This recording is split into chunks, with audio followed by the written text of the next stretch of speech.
Are you ready for some football? 12 years ago, Joe Montana played in his first NFL postseason playoff. The catch by Dwight Clark.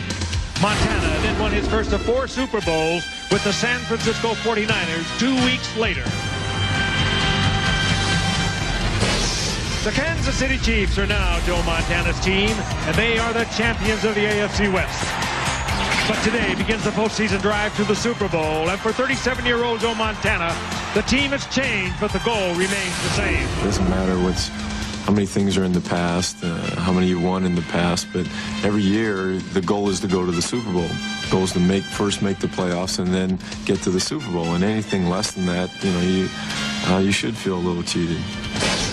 The Pittsburgh Steelers face the Kansas City Chiefs in this AFC wild card playoff.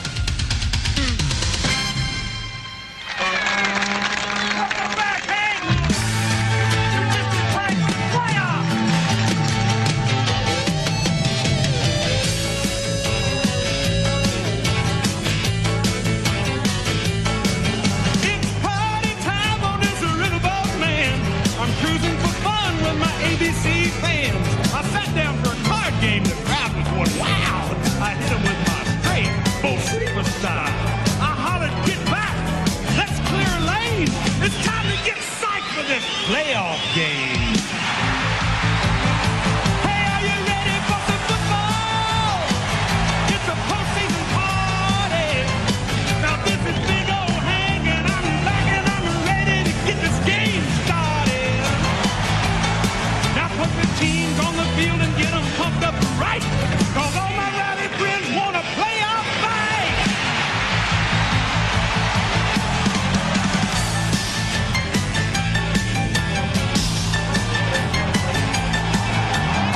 Kansas City, Missouri on a bright sunny day. The Missouri River showing the effects of a deep chill here in the heartland. But this is also a city fired and turned on by their Kansas City Chiefs. 77,000 expected at Arrowhead Stadium. Tailgating fans have jammed the parking lot since early this morning as the playoff season is about to begin. The Pittsburgh Steelers and the Kansas City Chiefs. Hello again, everyone. Frank Gifford with Al Michaels and Dan Deerdorf. We are happy you're with us. It is cold here, about 20 degrees, but as we've already discussed, a good day to play football. No wind blowing. Kansas City coming in at 11-5. They have won their first division title, the AFC West, since 1971. They go against the Pittsburgh Steelers. They are 9-7. They were a division titleist a year ago at 11-5, but Al, they have suffered through the second half of the season. They've lost 2 of their last 3. It's going to be difficult. They'll go as far as their defense can take them because offensively, Frank, this is a low-risk, low-reward team with Neil O'Donnell at quarterback. Barry Foster, of course, has undergone ankle surgery. Leroy Thompson is their ace running back. But defensively, they finished 3rd in the National Football League. To win today, not only will they have to stop Kansas City, they are going to have to create turnovers. And, of course, to get to the Super Bowl, they'll have to win 3 games on the road, a very daunting task. Against the Kansas City Chiefs, they had a team that rarely made it to the playoffs in the 70s and 80s, but they're regular guests now in the 90s. They really are, Al. This is the 4th consecutive year that Marty Schottenheimer has taken his Chiefs club into the playoffs, and unfortunately for Kansas City, they've had precious little success. How are they going to change that? Well, they went out and got themselves some experience in the form of Joe Montana and Marcus Allen. Today is the 20th playoff start for Joe Montana, and this Kansas City franchise so believes in Montana and Allen that if they start hot today, if they get this game off to a good start, the rest of the team will surely follow. We're fortunate today to have somebody working the sidelines with us. No stranger to a football field, our ABC colleague, Lynn Swan. What's going on down there, Swanee? Dan, thank you very much. We're talking about Montana and getting pressure on them. This Steeler defense has initiated some new blitzes for this ball game. They're going to try and come at him from the inside so he can't step up in the pocket. But Montana, they told me, has always had a problem throwing in cold weather. But guess what? Montana, for the first time in his career, is wearing a glove just like this. He tried it for the first time yesterday. I caught passes from him today. He gets great rotation. For a few seconds today, he tried throwing without the glove on the hand. He put it back on. So watch him today. I think he's going to have a good one just throwing the football because he's now confident in how he can grip the football. Frank? Well, I wondered where you got those gloves, Swanee. Well, Frank, it might be 11:30 in the morning here in Kansas City, but we are ready for some football, and the NFL postseason is underway as the Chiefs receive Gary Anderson to kick off. John Stevens, the former Patriot and Packer, runs it back to the 20-yard line. Rico Mack makes the tackle for the Pittsburgh Steelers. Joe Montana, his 20th postseason game. He is 14-5 in postseason, including 4-0 in the Super Bowl. 15th year in the league. Marcus Allen and Kimball Anders in the backfield. Burden and Davis are the wideouts, and Jonathan Hayes more a part of the passing game than ever, the tight end. Aldzot, Grunhard, Shields, a great-looking rookie who's done a wonderful job, and Sigler up front. Montana to the air on first down. And over the middle, it's incomplete. The pressure was put on by Kevin Green, and he has made a big difference for the Steelers this season. 12.5 sacks, leads the club. Let's take a look at that Pittsburgh defense. A base 3-4. Davidson, Steed, and Evans up front. Then the linebackers, the aforementioned Green, Kirkland, and Chad Brown, a rookie from Colorado in the middle, and Greg Lloyd, their big gun. Woodson and Johnson are the corners. Lake and Perry are the safeties. Rod Woodson was the AP's Defensive Player of the Year. Marcus Allen through the middle. Exploits that hole for a pickup of 4 to the 24-yard line. The safety, Darren Perry, comes up to stop him. It'll be 3rd and 6 for Kansas City.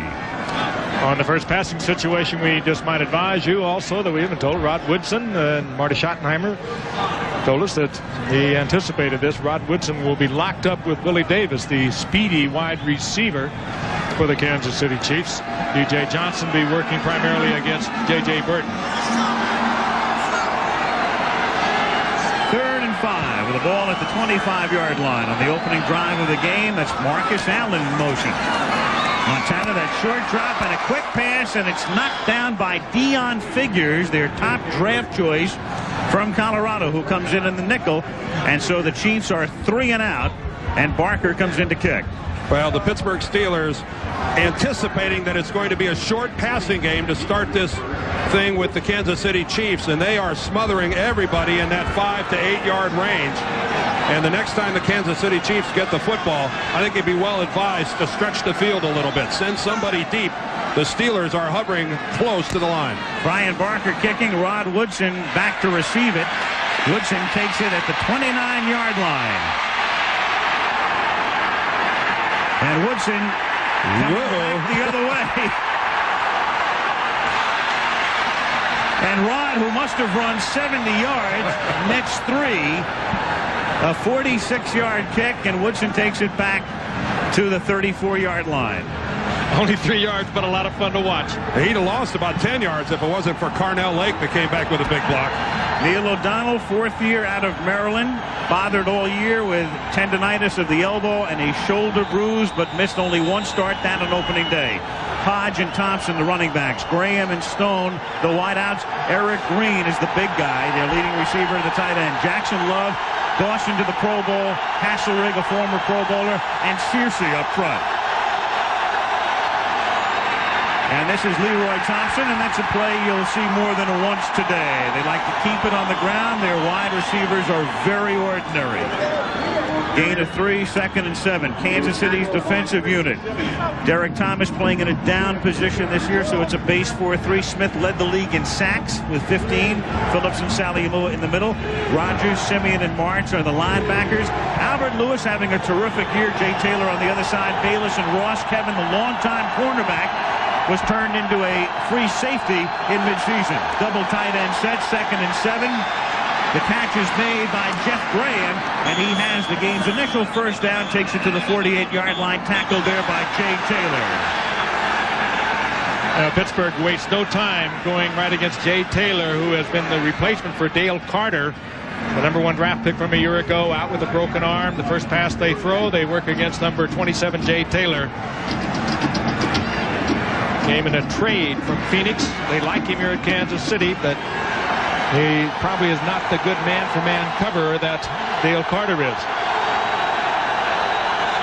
Green sets up on the right side. No score early first quarter. And here's Thompson going nowhere. stopped 2 yards back of the line of scrimmage by Derek Thomas. I think Derek Thomas likes to start a game off like that, making a big play on a running play. He's very sensitive to being criticized as a one-dimensional player. We've got a Kansas City Chief down on the field. That's Merrill Hodge. But Derek Thomas is so sensitive to being labeled as nothing more than a speed guy from outside. Look at him fight off the block of the tight end, gets upfield, and makes the big hit for loss. Good play by Thomas. Hodge down, injury timeout.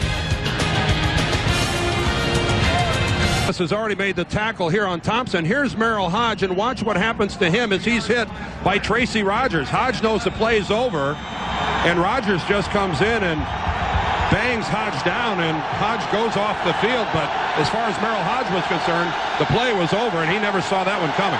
Hodge walked off unaided, so it's 2nd and 11, and O'Donnell gets sacked at the 40-yard line.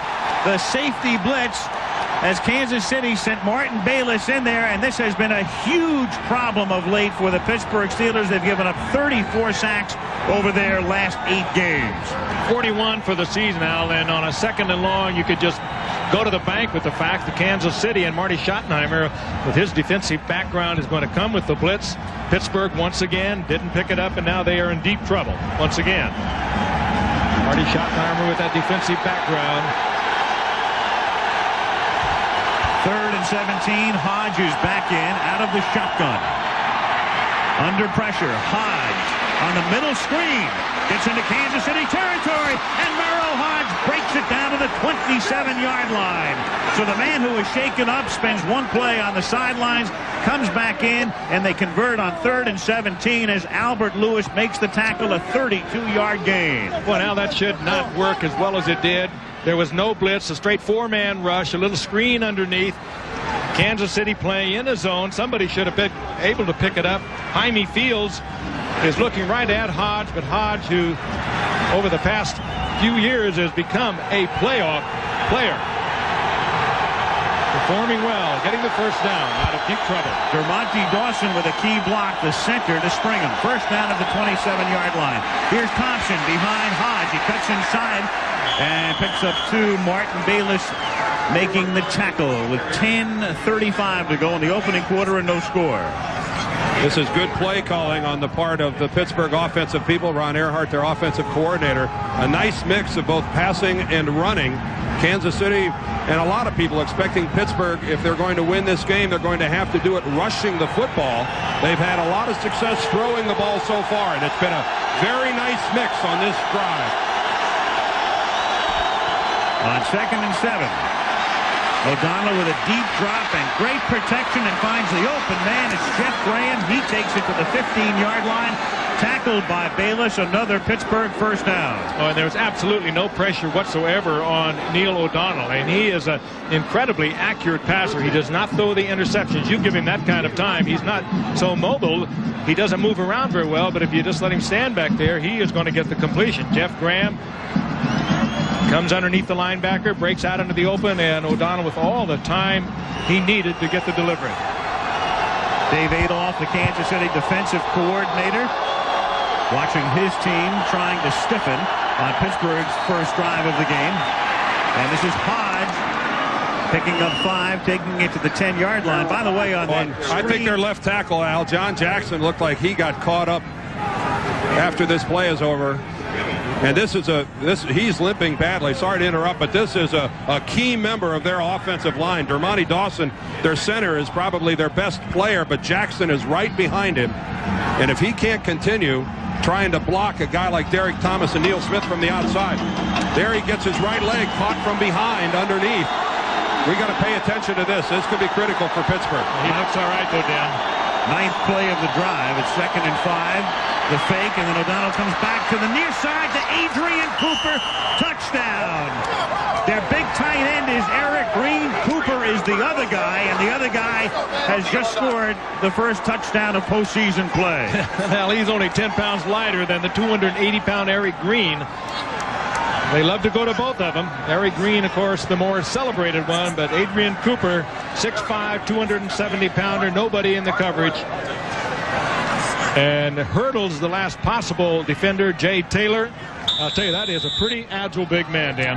That's not only the first touchdown of the postseason, it's Adrian's first touchdown catch of the season. He hasn't had one since last year, so how sweet that must feel. Big third down screen to Hodge, sets it up, 7-0 Pittsburgh. Good look at the play action. And it is well executed. The fake off to the right and then all the way back crossfield. Frank, the little play action confused me. Sounded like an echo. Lonnie Marks, 51, if you saw it, got caught inside on that. It was his man. Gary Anderson to kick off. Chiefs getting it for the second time in the game. John Stevens from the 2. Back out to the 22-yard line. ABC's wild card playoff game from Kansas City is being brought to you by Nissan. It's time to expect more from a car. Cold filtered Miller Genuine Draft. Get out of the old, get into the cold. Delta Airlines. You'll love the way they fly. And the people at Nike who encourage you to just do it. What Pittsburgh did on that first drive in converting that 3rd and 17 was something that hasn't happened this year to Kansas City. The Chiefs all year long never yielded a first down on 3rd and 15 or longer. But they did there, and then Pittsburgh cashes in on the 10-yard pass to Cooper. And Montana on first down too high for Marcus Allen. So it'll be 2nd and 10. When the strength of your team is your defense and your head coach is a former defensive coordinator, everything is geared around that defense. And when the opponent takes the ball early in the ball game, marches it down the field and scores quickly, psychologically that can be a real blow to your team. And right now Kansas City, in somewhat of a state of wonderment, is what Bill Cowher's Pittsburgh Steelers have done to them early. This is a team that believes and relies on defense. O'Donnell was 4 for 4 on that first drive. Montana is 0 for 3. And here's Allen exploiting a hole. And a first down. The Chiefs first out to the 40-yard line. Greg Lloyd makes the tackle. 17-yard gain for Marcus.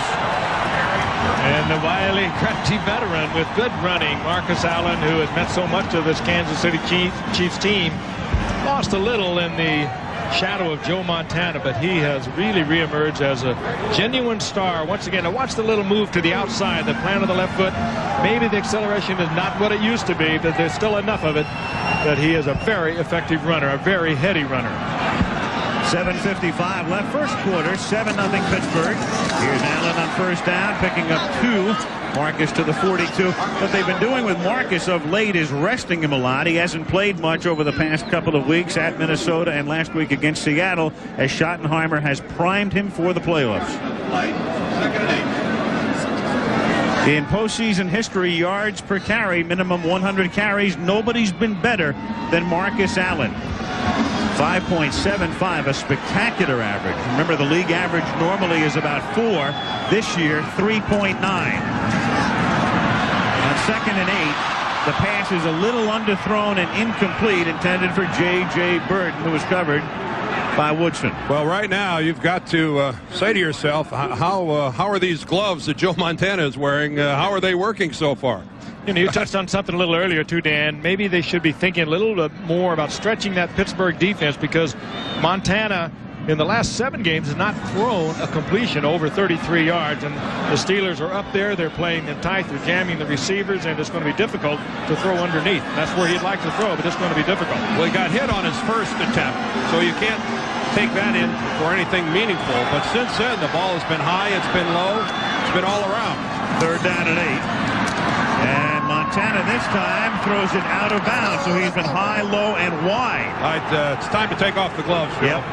Yes, you're right. I don't care how good they felt yesterday or even today, and how good it felt to you, Lynn Swan, on the sidelines. If you're not used to doing something, it's awkward and difficult. And when you play as many years as he has, you're 37 years old. I don't think you start with new toys. When you've started 19 playoff games without gloves, I'm not sure that the 20th is the right time to do it.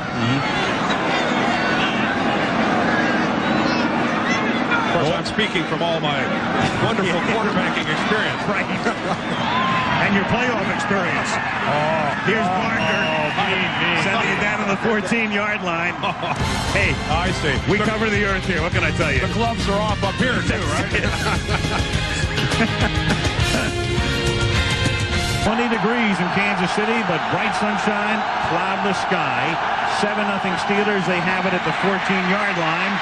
And this is Thompson taking it out to the 24-yard line. Barry Foster, their key guy last year, but we saw him on a Monday night in mid-year injure his ankle, subsequent surgery.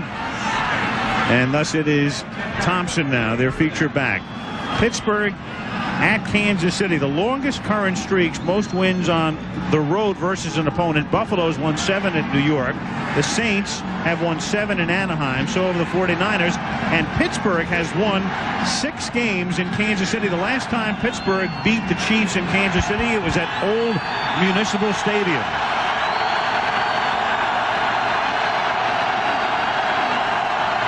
First and 10 from the 25.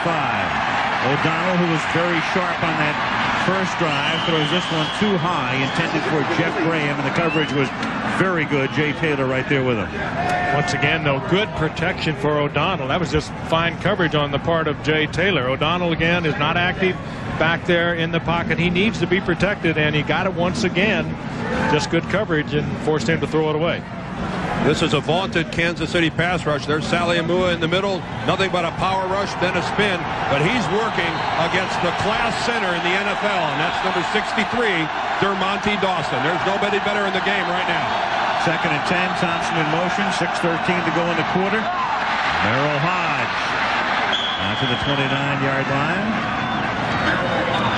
It'll be third down and about 5. Lonnie Martz makes the tackle. Again, a good mix by Ron Earhart. That's him in the middle. And, of course, we saw him call one of the almost perfect games early in the year when the Steelers beat Buffalo 23-0, mixing it up beautifully. He's been around a long time. He's seen it all, 37 years as a coach. And here is the youngster that he works under, 36-year-old Bill Cowher. Third and a long 4. O'Donnell operates from the shotgun throws. Catch is made up at the 38-yard line by Ernie Mills. His first catch of the day, and another Pittsburgh first down. Good concentration by Mills. That's the kind you go back to the huddle and you look at O'Donnell and say, just a little lower, please. I want to play a little more in my lifetime. Neil Smith, I think, complaining that he was held. All defensive linemen complained that they were held. Another example of good pass protection, and that was a just superb catch with the ball way behind it. Look at that. That is sensational work by Mills. From the 37-yard line, here's Thompson swinging by Thomas and then running smack into Kevin Ross coming up from the secondary. Ball loose, but the play is dead. If you were to draw up a tackle and illustrate it, that's exactly what it would look like. The one that Kevin Ross just put on right there. It's going to be coming at us here on the near side. It is a perfect shoulder tackle, and Thompson will stop immediately. That is where forward progress halts at the moment of impact. Good work by Ross. Ross missed last week with a hip injury. He's obviously 100%. On second and 8. O'Donnell throws it away. Good coverage that time because the Chiefs had sent a couple of linebackers. Tracy Rogers was chasing him. The coverage was there, though, and O'Donnell throws it away. Third down and 8. So right about that coverage. They picked up the blitz. Good protection for O'Donnell. He kind of ambled out to the right. Still couldn't find the open receiver. Good coverage back there, number 51 for Kansas City, Lonnie Martz. With the state of the Chiefs secondary, I don't think they want to gamble very much with a lot of all-out blitzing and force those guys into single coverage back there. It's kind of a quandary for the Chiefs. Third down and 8. Thomas gets double teamed and pass is knocked down by Albert Lewis in his 11th year. And Marty Schottenheimer telling us yesterday he's never played better. Well, he's got 38 career interceptions. He has been to the Pro Bowl 4 times and having just an outstanding year in this, his 11th season. And he gets away with a lot of things, too, because he's been around. He's done it so often. That time he might have slipped his hand in there with the look of the left arm, working on the hip, but he hides it well enough. Fine play. Mark Royals to kick. Danon Hughes, a rookie from Iowa, back to receive it because Dale Carter is hurt. And from the 10, Hughes brings it back to the 24. Chiefs get it there. 4 minutes to go. First quarter. AFC wild card game. 7-0 Pittsburgh. And most of the heat leaves your body through the head. That's certainly the case with Leon Searcy sitting on the Pittsburgh sideline. And there are the gloves worn at the beginning of this game by Joe Montana, who's decided to go it barehanded. He has not completed a pass. He was 0 for 5 with the gloves. And without them, well, he's 0 for 1. Well, he should have been 1 for 1. It was a little high, but certainly catchable by McNair. Take it back, that's J.J. Burden. Ordinarily sure-handed J.J. Burden. A little more than you would expect Montana to have on that ball, though he has a great underneath touch, and that time he had just a little bit on it. One thing about those gloves, Dan Marino doesn't have to worry about Montana taking his commercial away from him. Besides, we're already past the holiday season anyway. Right. 0 for 6, numbers you don't normally associate with Joe Montana. 2nd and 10 from the 25. Steelers leading 7-0 late in the first quarter. And that's dropped. Willie Davis was there, and Montana now 0 for 7. Rod Woodson with the coverage.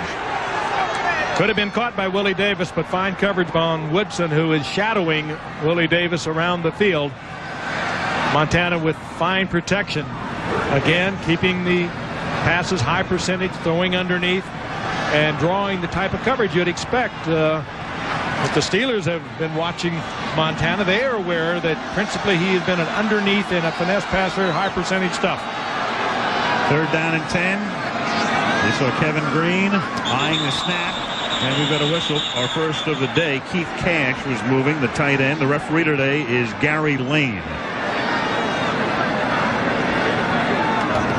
False start, offense, number 89, prior to the snap, 5-yard penalty, still 3rd down. Keith Cash, a former Pittsburgh Steeler, in the double tight end situation. We talked about it earlier that the last 7 games he hasn't had one over 33 yards. That might have a lot to do with his outside receivers too, who are really not capable of breaking big stuff. 3rd and 15. Montana guns one for a first down. His first completion to Willie Davis. And Joe took a hit. It was Donald Evans who came roaring in to knock him down. That one he was right on target. Took a big shot from Donald Evans, but Willie Davis against a Steeler zone this time. Montana read the zone beautifully, laid it in right where he had to, and paid the price. When Evans started right up the middle, Montana took that hit flush right after he threw the football, and his ribs were exposed. Joe's right arm had crossed over, and he took the helmet right in the right ribs by Donald Evans. And not only that, then driven into the ground by Evans. And he will have to come out for at least one play. There's an injury timeout right now as Dave Craig loosens up. Well, but a good look at the read that Montana had. He had to hold on to the ball till Davis cleared the underneath man. As you can see, they're in his zone, and a good catch on the part of Willie Davis. It's a good thing he was that open, guys, because any sort of a hit while he's trying to gain control of that football would have jarred it loose. And Montana looks bad as he comes to the sidelines. He does not appear to be full of vim and vigor. Well, here comes Craig. As you know, he has missed a lot of time this year. In fact, he took only 56% of the snaps this season, and Craig took the other 44%. And Montana doesn't exactly have fond memories of the last time he was in a playoff game. Against the New York Giants, it was the shot by Leonard Marshall that broke Joe's hand and all sorts of other problems. And then, in effect, he didn't play for 2 more seasons because of the elbow and back problems. And we've got flags. Oh, we have 4 flags because of a little skirmish between Hayes and D.J. Johnson. 4 flags came in. Well, Hayes was involved earlier. Jonathan Hayes, a lightning rod early on here in this ball game. A guy who's really blossomed as a receiver for Kansas City. Marty Schottenheimer told us yesterday he's really become a much better receiver than he ever thought possible. Well, that's because it never went to him. And when Paul Hackett brought the West Coast offense in, the tight end is such a key part of that offense. And Jonathan Hayes, his largest number of receptions in a given year were 9. He's 24 this year. But I think his point there, Frank, was that as they are laying out this offense and wondering how big a role is the tight end going to play. Personal foul, unnecessary roughness, number 44. He has been ejected. Whoa, that hurts. First down. That hurts your team. Get ejected. He is one of the fine cornerbacks. I think this is a request for an explanation. Yeah. Well, that's what happened when 4 flags are thrown. I suspected that it might be a little bit more than your normal unsportsmanlike conduct or personal foul penalty. An irate cower and a jubilant crowd at Arrowhead. And I'm sure a very upset D.J. Johnson that he's out of here. Well, D.J. Johnson is a guy who, in effect, helped Pittsburgh get here today, because last week as Cleveland was driving at the end of the game, he broke up 2 passes in the end zone where Cleveland was attempting to tie it and send it into overtime. And now Johnson's been thrown out. And he's one of the better cornerbacks in this game. You don't hear that much about him because of Rod Woodson. He gets all the action over on the other side, and he is a fine performer. They will miss him. Well, whatever he did, which was way downfield, let's keep in mind that it was seen by lots of people, all of whom simultaneously threw their flags. So this was not an isolated case of just one official seeing something and having to stand alone with it. Everybody saw it. It's a first down at the 43-yard line. Dion Figures, the rookie, the #1 draft choice. Baptism by fire now. Huge hole through the middle, and breaking it down to the 27-yard line is Kimball Anders. Kenny Wolf, our producer, is telling us that we're being told that away from the ball, D.J. Johnson kicked one of the Kansas City players. We're assuming it was Jonathan Hayes that kicked him in the head. And that, you don't even get to stay on the bench. D.J. Johnson heads for the locker room. So far away from play, we didn't even have the coverage on it. I mean, there's absolutely no call for it. That really hurts your football team. D.J. Johnson's going to be a free agent after this season. A man desperately hoping his Steelers club wins so he can play again next week. At the 27, 2:25 to go in the quarter. Marcus Allen gets wrapped up after a pickup of about 4. Levant Kirkland making the tackle. 7-0. The Steelers on top. If Pittsburgh wins, they would go to Buffalo next Sunday, or make it, that's the Saturday game. Look at Johnson. He's going up the tunnel. As you walk up the tunnel here at Arrowhead Stadium, the fans are right there, and can't speculate as to what happened while he's walking up that tunnel. It doesn't pay to get in any sort of a verbal battle with the fans in the stands. Especially not when you're a target. They can throw something on you from there. 2nd and 6, and Dave Craig, the play fake, and a great catch made in the end zone. J.J. Burton for the touchdown. Oh, and what a number J.J. Burton put on Rod Woodson. A drive to the inside, a pump fake by Dave Craig, a plant of the left foot, a break to the outside. Is absolutely a classical zig-out move by Burton. Woodson has been known to go for this kind of action on a receiver before. He's very aggressive, number 26. He's very quick. Look at the move to the inside. The left foot planted. Woodson totally turned around, and then Burton with a spectacular catch because he had to look to the outside to bring it in. That is beautiful. How great is that? There it is, coming right at us. Boy, and you are so right, Frank. It does not get any better than that, with the receiver making the break to the post and then back to the corner. Lowry. Wild series. The ejection, the injury to Montana. Craig comes in, Burton the catch, and we're tied at 7.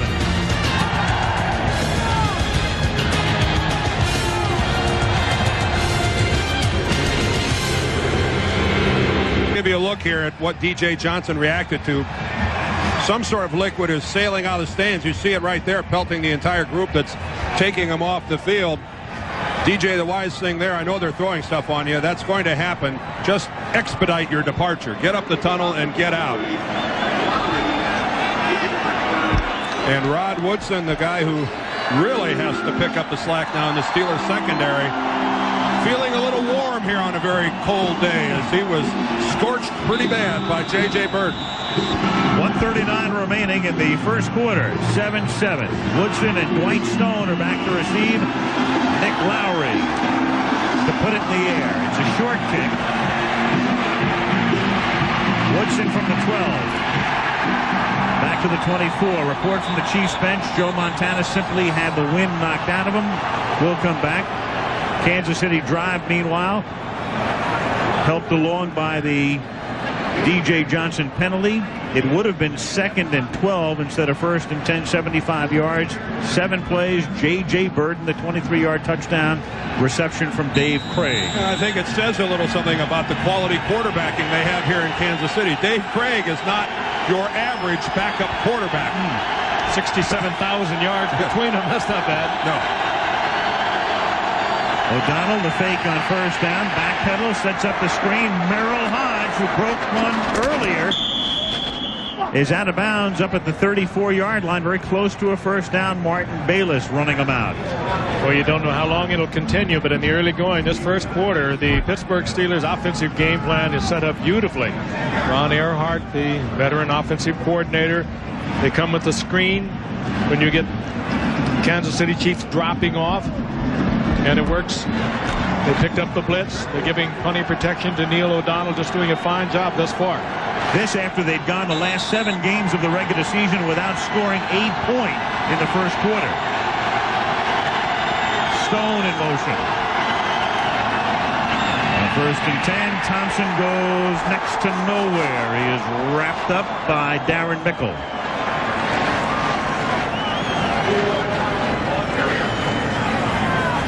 And that was a 2nd and short, and that should be enough as Gary Lane takes a look to move the sticks. It is a first down. Well, the one thing that the Pittsburgh Steelers have seen so far is a good start by their offensive line. There was some early pressure on Montana, but since then, their run blocking has been crisp. Their pass protection has been solid. This is really a good-looking unit, and they have gotten off to a good start. 1st and 10 from the 35-yard line. Another screen, this time to Thompson, but he can barely get going. Tracy Simeon is there to knock him down after a gain of a yard on what figures to be the final play of the opening quarter. Bill Cowher, completing his 2nd season, took the Steelers to the playoffs last year, but they were knocked out by Buffalo. Now they come in as the 6th seed. And at the end of the first quarter, it's Pittsburgh 7, Kansas City 7. Back we come from Arrowhead after this commercial message and a word from our ABC stations.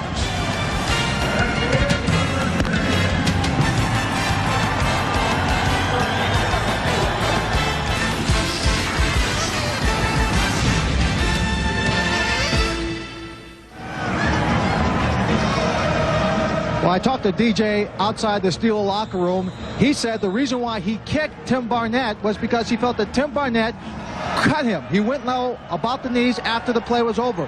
He didn't understand why he was ejected because of a personal foul. So I asked him, did you connect on the kick? He says, yeah, I hit him pretty good. Frank? All right, Lynn, it's 2nd down and 9 as Leroy Thompson takes it out to the 43-yard line. Pelham McDaniels is there to make the tackle. When it comes to hitting people down on the field, guys, you can get away with some fisticuffs, but a kick is going to get you the boot every time. You cannot kick anybody in this league. The officials will throw you out 100% of the time. Well, I'm glad they do. There's no place in this game. Well, they acted quickly, and interestingly enough, this is the first playoff game. It might have also been a way to send a message throughout the playoffs, just how much tolerance is going to be allowed. 3rd and 3 at the 42-yard line. The inside handoff out of the shotgun to Merrill Hodge, and he has enough for a first down. He takes it to the 46. Martin Bayless comes up to pop him. Boy, and you're with us earlier. You saw John Jackson, who had caught his leg under a Kansas City Chief, and he almost left the game. He stayed in, but he is now having a very difficult time, Dan. He had a hard time getting up off the carpet then. Well, we've seen players rolled up a lot of times, and that looked serious when he went under. I think he's very fortunate to still be in here.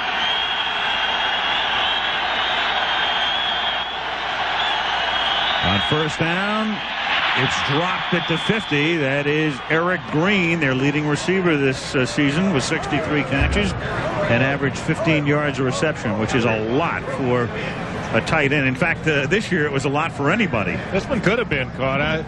He just had a great year, the year that they've been expecting for a long time since they took him first in 1990. Prior to this year, he had 41 receptions 2 years ago, and this year just having a superb season. Big play man, too. As big as he is, he can still break it off. 2nd and 10 at the 46-yard line.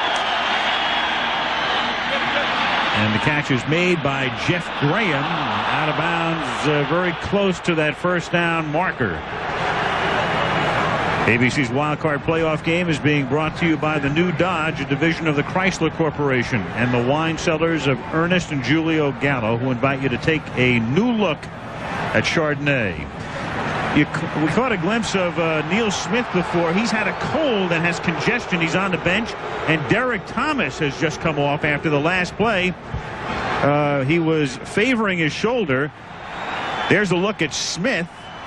Well, that's 23 sacks between them, Al. So the two key guys for the moment are out as Thompson is tackled by Bayless at the line of scrimmage, the 44-yard line. Smith now back in the game. Now the other report we're getting, bruised ribs for Montana, in addition to having the wind knocked out of him. And they are saying his return is probable. A lot of stuff going on. Joe has really put together a nice string since the middle of November, where he's been healthy after a rocky first half of the season where he was in and out of the lineup with a variety of problems, the biggest a bad hamstring, and now it's ribs that have forced him out. 2nd and 10 at the 44-yard line. O'Donnell rolling to buy time, a lot of time, but the coverage was there in the Chiefs secondary, and Neil Smith forces him out of bounds. Well, I think O'Donnell had somebody change that play up on him. They had no one going deep whatsoever. They had about 3 wide receivers within 10 yards of the line of scrimmage, and O'Donnell is not going to not the kind of guy that's going to turn something like that into any kind of advantage for Pittsburgh. And I think Neil Smith wanted to do more than just force Neil O'Donnell out of bounds. Watch this, O'Donnell looking down, nobody's there. Stone hooks up. Jeff Graham hooks up. The Chiefs defense just smothers it, and they lose yardage. 3rd and 14, so both Smith and Thomas are back in now. O'Donnell, good protection, finds the open man. That's a first down to the 28-yard line. The catch made by Ernie Mills, his second of the afternoon. Wow, but what a pass on the part of O'Donnell. He had that much celebrated tendonitis early in the year, and they joked about it and kidded about it, and whether he could throw this week or whether he couldn't throw another week. But this one, he really got in there. The coverage again by Taylor as they come back to the man who's replaced Dale Carter. But that was a well-thrown football by Neil O'Donnell, and he was well protected again. A perfect pocket up front. Watch how O'Donnell is able to step into his throw. It's all starting there for Pittsburgh. Here's Thompson to the 24-yard line. That's a gain of 4. 2nd and 6, 11:20 to go first half, 7-7. Arrowhead Stadium, Kansas City. It opened in 1972. So the Chiefs have played here for 22 seasons. This is only the 2nd postseason game in the history of Arrowhead Stadium. I played in the very first game ever played here back in 1972, a preseason game between the then St. Louis Cardinals and the Kansas City Chiefs. It was a big tussle annually for the Governor's Cup. Wow, you should have been there. It was special. Yeah. 2nd and 6 as O'Donnell throws. Stone cannot stay in bounds, and a flag is down on the other side of the field.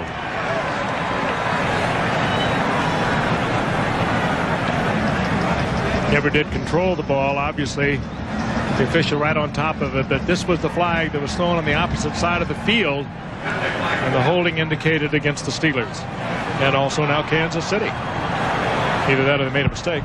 We're either going to have an offset or somebody made a mistake indicating the first foul. Defense, number 54, 5-yard penalty, first down. Tracy Simeon. An erroneous point the first time around by Gary Lane. Reverse angle. That's could have been. Here's Green on his release. And there is the grab by Simeon. It's a handful, too. Yeah, you ought to be allowed to grab that guy. He's too big to cover any other way. 1st and 10 at the 19-yard line. Here's Thompson. And he gets by Taylor and picks up about 6 yards before Kevin Ross forces him out of bounds. Well, if Jay Taylor thinks he's going to hand fight Leroy Thompson down to the ground, that is not going to work, Mr. Taylor. That type of an effort coming up in run support against the back of this quality in the National Football League just is not going to get it. We saw Kevin Ross make a form tackle. This is not a form tackle. This will not be put on a loop and shown to kids. That's the wrong way to go about it. And Kevin Ross has to come over and clean up. 2nd and 6 from the 15. Here's Merrill Hodge for a couple. Takes it to the 13. It'll set up a 3rd and 4. Darren Nickel makes the tackle. Steelers moving into Eric Green, the big tight end range. I like to throw to him down here as we take a look at the numbers we spoke of a while back in postseason play by the part of Merrill Hodge, of course, playing a much bigger role, the former 3-time leading rusher for the Steelers this year because of the injury to Barry Foster in that 8th game. 3rd and 4. 9:45 left in the half. 7-7 the score. O'Donnell throws incomplete. Good coverage that time. Jeff Graham, the intended receiver. Yeah, they're doing everything but mugging Eric Green coming off the line of scrimmage. I'm sure he was the intended receiver at that point, but they were all over him. Hammered him initially, and then they just grabbed him about 6 or 7 yards downfield. Eric Green couldn't figure out what are they doing to me, he's saying. And there is there is the waltz. Now the grab of the jersey. Well, you're allowed to ride him for that 5 yards as long as you're not holding him. That was Derek Thomas working on Green. 30-yard field goal attempt for Gary Anderson is good. He made 28 of 30 during the regular season. So the Steelers pick up 3 and lead by 3.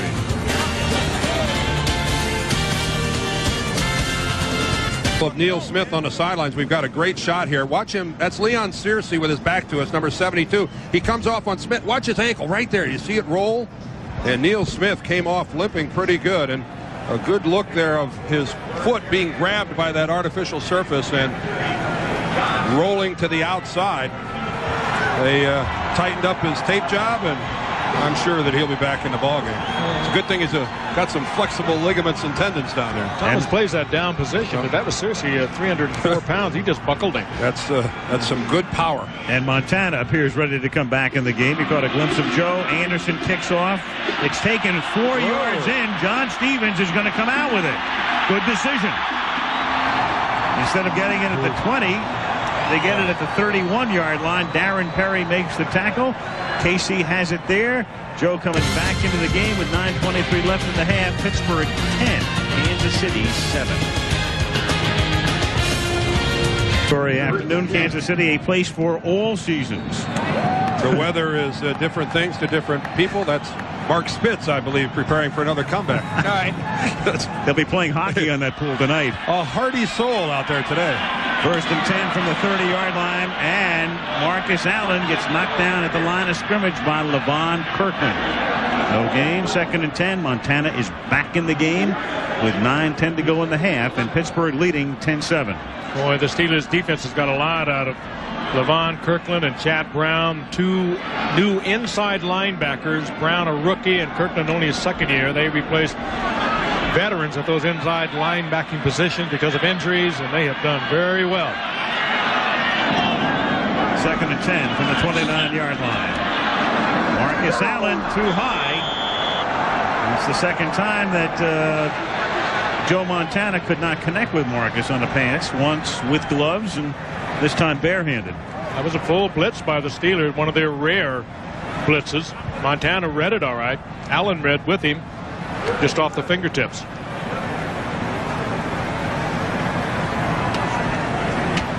Ball, for whatever reason, just floats on Joe, and it has been a very erratic start for the great one. He is 1 for 9 for 25 yards. 3rd and 11 at the 29-yard line with a Davis in motion. Joe steps up. Joe finds the open man at the 42. Flag goes down. Barnett makes the catch. Momentarily has the first down, and let's see about the call. I just say yesterday when we asked Marty Schottenheimer to talk about Montana, one of the things he likes so much about him is the way he moves in the pocket. As you see the indication of holding going against the Steelers, but that was a good example of it. Kevin Green Holding. pressuring. Defense, number 37. Penalties decline. First down. It's Carnell Lake holding, but it was Montana feels that pressure so well. It's Carnell Lake, number 37, up on the line of scrimmage. No question about that call. As he grabs on to Keith Cash and draws the flag. That will rarely go undetected. 15-yard gain. First down at the 44-yard line. Chiefs trail by 3. Montana. And again over the middle. This time it's Keith Cash, a tight end, and he picks up a Kansas City first down, taking it to the Pittsburgh 45-yard line. Quick 2 completions. You forget about all the incompletions. That time, such a touch on it. Nobody around Cash, and Montana almost caught the ball for him. He put it in there so delicately.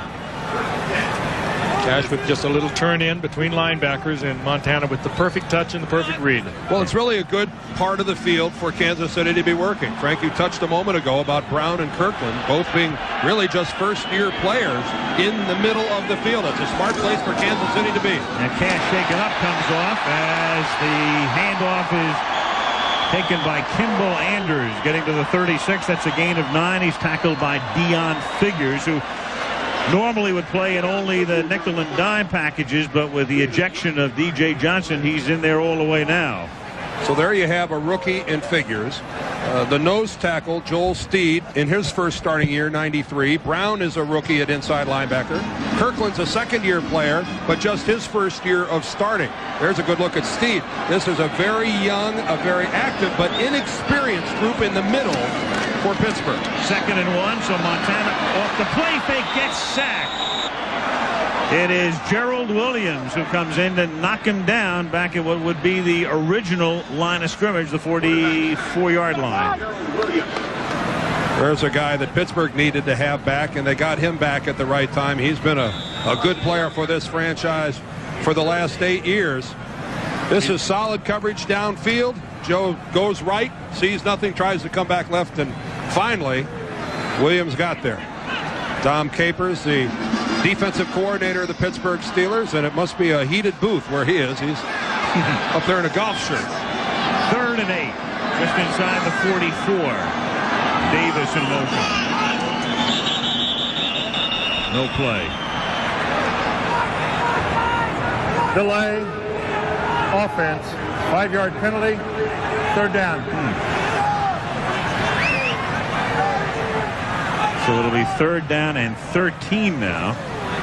Kansas City very much still trying to get in sync offensively, not only today, but for a good part of the second half of the season. I mentioned that during the pregame show, Montana, very honest in assessing his performance this year, in one word said average.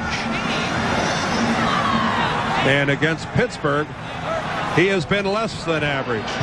Only a 69.8 career rating against the Steelers. 3rd and 13. He was looking for the screen. That wasn't there. Now looking to scramble. Oh, boy. Ooh, and he gets taken down at the 41-yard line by Brian Hinkle. There were 77,000 collective breaths that were held here at Arrowhead Stadium. 77,001, yeah. Right there. Just looks a little frail out there, doesn't he? But he always did.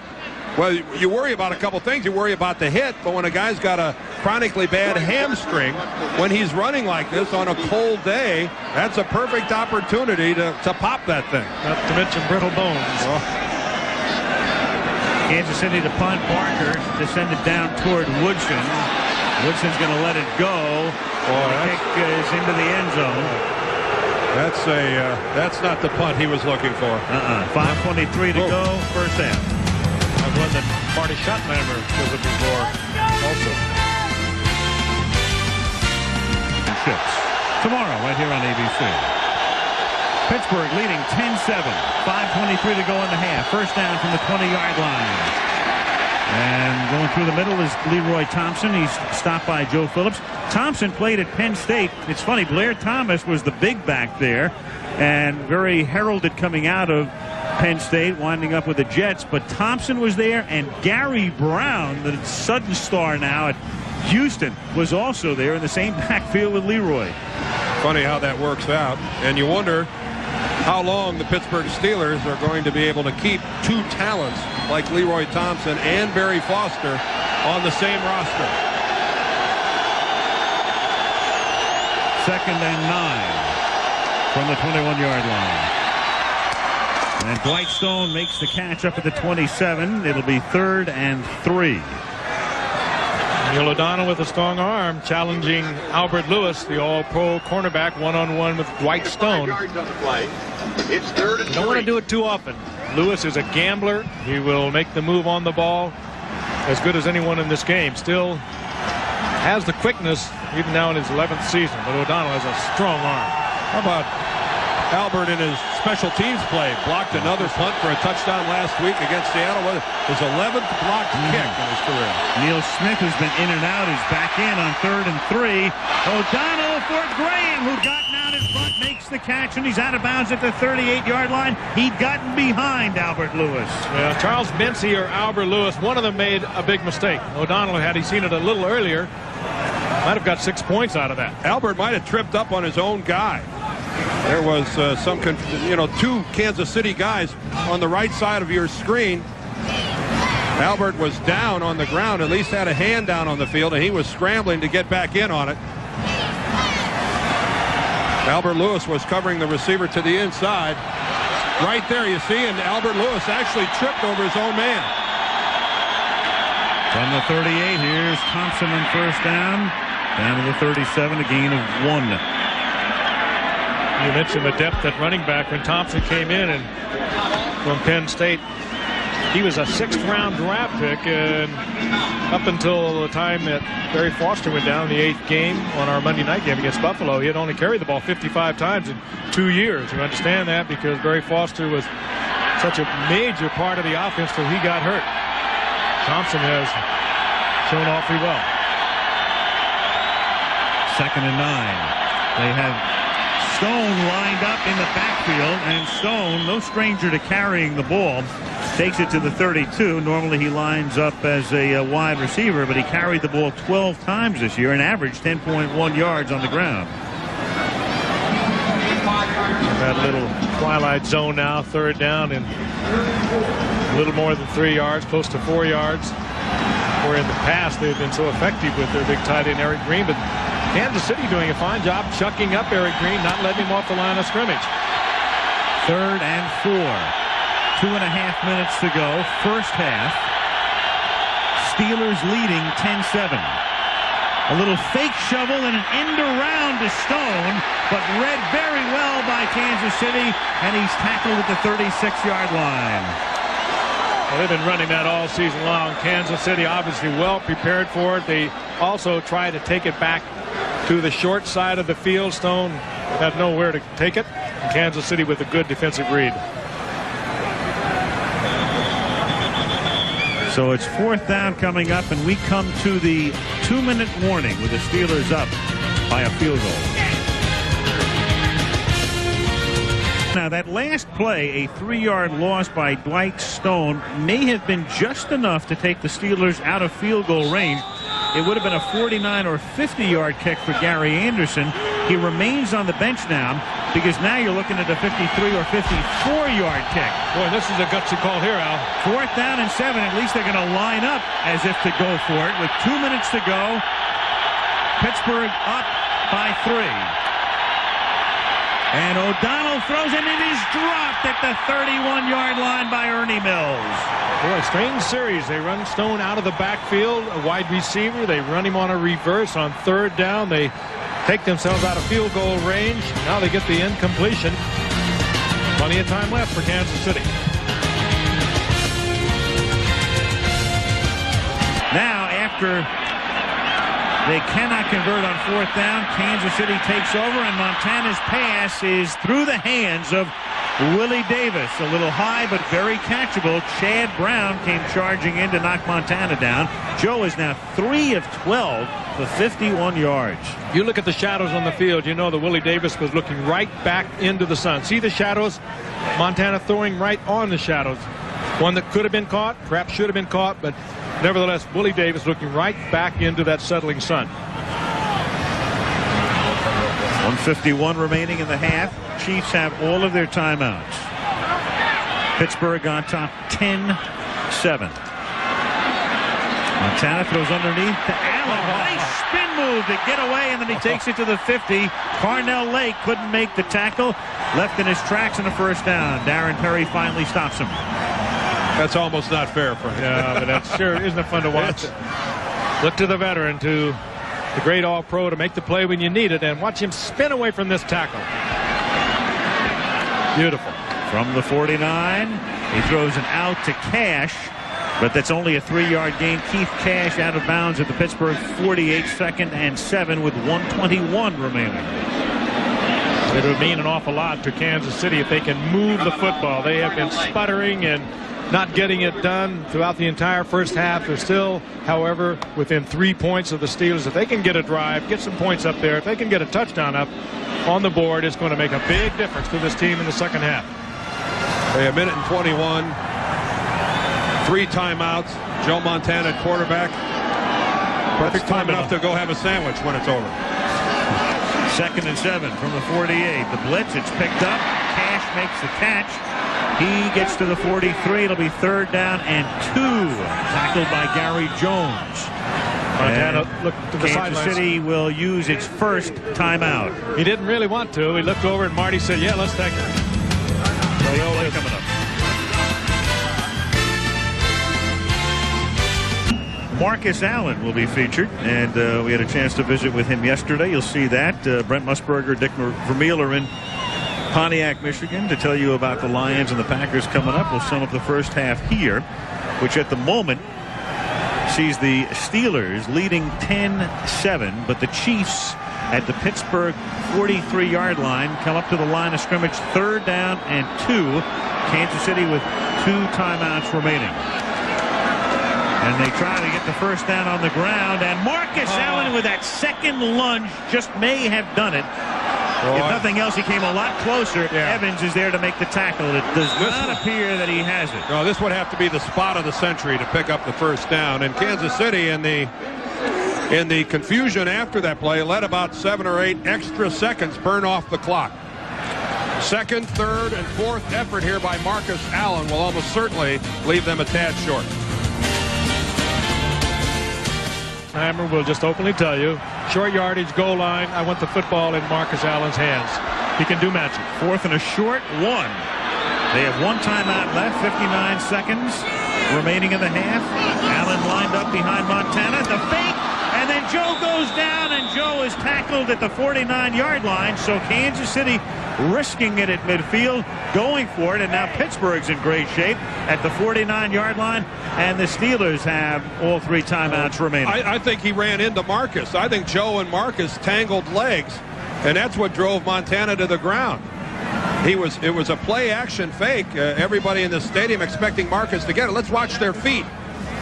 Yeah, right there, their feet collided, and Joe ends up just going down, and all of a sudden what looked like a promising opportunity for Kansas City now looks like another shot at Pittsburgh putting some points on the board.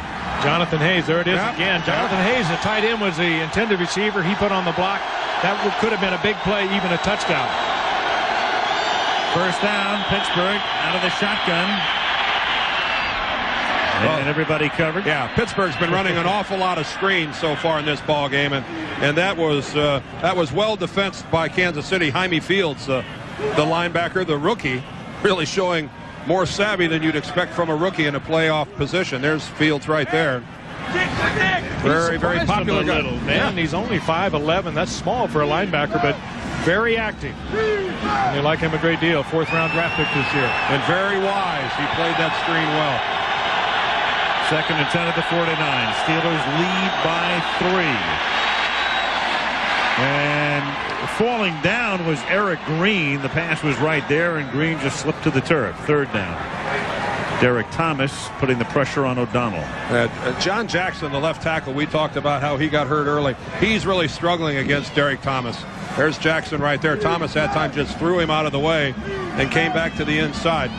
Watch this move here by Derek Thomas. He's going to go upfield and then work back inside, and Jackson that's not his game. He's gamely trying to keep this guy away from his quarterback. 3rd and 10. This time he gets help on Thomas, and the pass thrown into coverage is incomplete, but there is a flag down. Neil Smith trying to anticipate a count, trying to get a rhythm from Neil O'Donnell, and he just guessing with the snap count was offside By a bunch. by a bundle.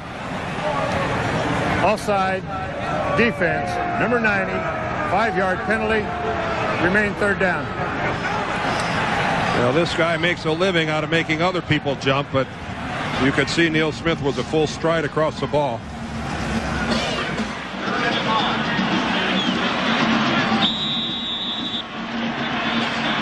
Third and 5 at the Kansas City 46-yard line. 41 seconds. And 3 timeouts at the Steelers' disposal. With protection, finds Graham over the middle. First down at the 35-yard line. Martin Bayless makes the tackle, and the Steelers utilize their first timeout with 33 seconds remaining in the first half.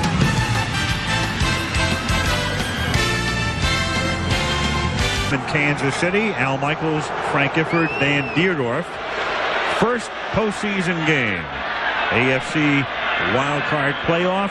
Pittsburgh, 205 total yards. KC, 140. Montana's had a bad first half. But Neil O'Donnell with 151 yards passing on his way to, if he keeps it up, a projected 300-yard plus day, and that is not, I don't think, what the Kansas City defensive coaches, Frank, thought that they'd see from the Pittsburgh passing game today. And I know you like this part of it. Great protection for O'Donnell by the Steelers offensive line against a very tough pass rushing Kansas City defense. We have a discussion going on down here on the field. There's been no play, been no flag. You wonder maybe some confusion over the clock or the spotting of the ball. It's Gary Lane is the referee. Yeah. And checking with one of the sideline coordinators with 33 seconds remaining. 2 timeouts left for Pittsburgh. Right now they are still outside Gary Anderson field goal range with the ball at the 35-yard line. Gary Anderson didn't even try a 50-yarder, did he, this year, Al? He did not. You know, an amazing thing in the National Football League this year with all of the talk about field goals, do you know that more than half of the attempts from 50 yards and beyond There was were an error good? in starting the clock. Please set the game clock to 35. If it cannot be set, we will keep the playing time on the field. 2 more seconds, but 61 of 120 field goals were made from 50 and beyond this year. Amazing. You would have thought that percentage would have been a lot lower than that. It just speaks volumes about the quality of kickers in the National Football League and how proficient they are becoming at that kind of distance. Remember, remember, it wasn't that long ago that a guy like Gogolak was an oddity being a soccer kicker. Look at that. Yep.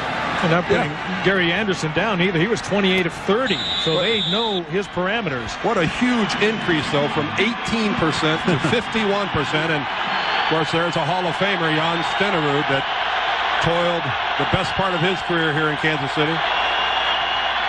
And first down, O'Donnell over the middle. He's been living over the middle, but too high. Good coverage that time. Eric Green, the intended receiver. That was Martin Bayless. And how many times do you see tight ends the size of an Eric Green going downfield being covered by a linebacker? Well, that shows you the respect that Kansas City has. They put their safety man on him man for man. They tuck him at the line of scrimmage, but they do respect this big tight end Eric Green, who came in with the 63 receptions. Putting a safety on Green is good for the coverage part of it. The problem is then going to come if Green happens to catch the ball. What's a guy like Martin Bayless going to do with it? Take a long ride. You'd like a safety for the coverage, but you'd rather have a linebacker for the tackle. Green, who led the team in receptions this year with 63, has none today. On 2nd and 10, a little shovel. They like this play. They run it a lot. Merrill Hodge picks up about 9, and now they are clearly in Anderson's field goal range with 25 seconds remaining. Jaime Fields with a tackle. We know John Jackson is healthy. He pulled from his little shuffle pass out to the left, and it was John Jackson who made the block out in front that sprung the play for the extra yardage. Well, it's a good play to run right at Derek Thomas. Watch Thomas. He's untouched. He tries to get blocked by the outside. Stone comes in, but that's taking advantage of Thomas's upfield burst.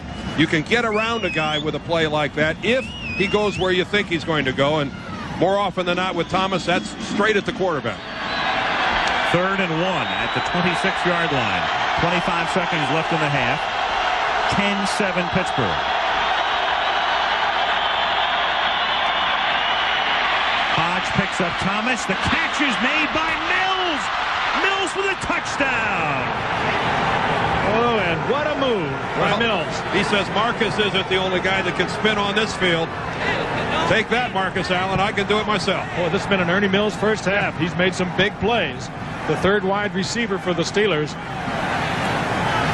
Well, the gamble on 4th down by the Kansas City Chiefs that ended up with Joe Montana on the ground backfires in the biggest of ways. Remember we talked about Jay Taylor early in the game, that they were going to work on him? Well, he's replacing the injured Dale Carter, and he wasn't in bad position for the coverage. He just didn't make the play after the reception. Pretty bizarre sequence of events as Anderson boots it through, because originally Pittsburgh took themselves out of field goal range. They went for it on 4th down, didn't make it. Kansas City then goes for it on 4th down, don't make it.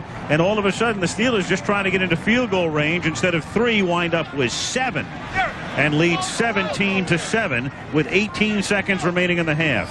Big play by the unheralded Ernie Mills, the 3rd-round draft pick a couple of years ago.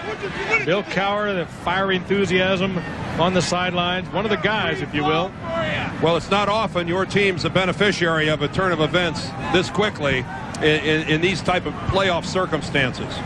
That was really a wonderful thing that has happened to the Pittsburgh Steelers. They're looking at either going into halftime tied at 10-10 or even trailing, but instead they're going to go in with a 10-point advantage. You know what it also does, Dan and Alan, we've talked about it. This is a very noisy stadium. They can really disrupt your play calling, your changes at the line of scrimmage. I'll tell you, the Steelers are taking this crowd right out of it. I think some of the noise here is cut as well by how cold it is today.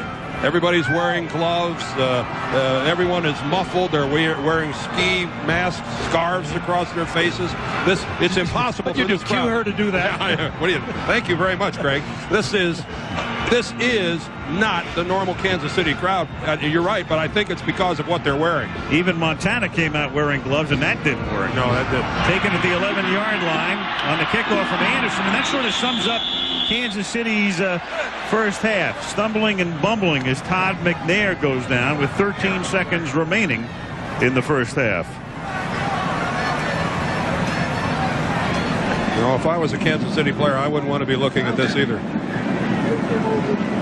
If the Steelers win this game, they would play in Buffalo next Saturday. If the Chiefs win this game, they play in Houston next Sunday. And on a kneel down, this first half comes to an end. Either one of those trips sounds very promising to me. Well, Houston is so the loser watches it on television. Yeah. Houston is hot in, what, 11 in a row, and Buffalo's in Buffalo. That's the end of the first half with the Steelers leading 17-7. Marcus Allen coming up as we return with halftime activities after this message from the NFL and a word from our ABC station.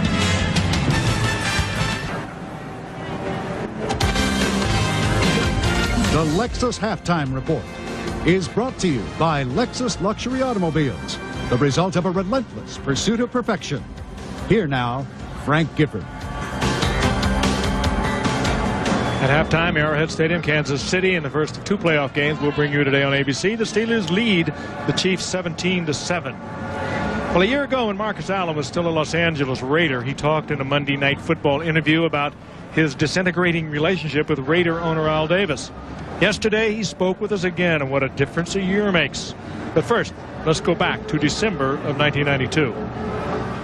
I know Al Davis would scoff at the notion that he would sacrifice the good of the whole team because of a personal vendetta.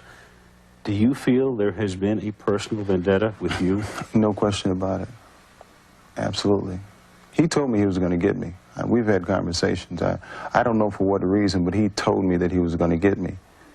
And he's done that. I think he's tried to ruin, you know, the latter part of my career, tried to devalue me. I think he's trying to stop me from going to the Hall of Fame. You're in the locker room at halftime of that game. You know it's airing. What are you thinking about in the locker room at halftime of the Miami game last year? Well, it wasn't about the the third quarter plan. I was thinking, oh, it's hitting the fan now. Do you at all regret not speaking out as directly as you did in a public sense earlier in your career? The timing was perfect because of I had filed. I was one of the plaintiffs in the free agency case. Before that, there weren't any plaintiffs, and obviously I could have just, you know, I was there in purgatory, and I could have continued to be there. Where were you when you made the decision that it's going to be Kansas City, and what was the last thing in your mind that made the difference? Well, I think it was Marty's persistence. And I think he was the guy that really said, listen, we want you to be a part of this team, this organization, and I know you can make a difference. And that's what I wanted to hear. And I was at home, and I said, this is it. This is the place I'm going to play.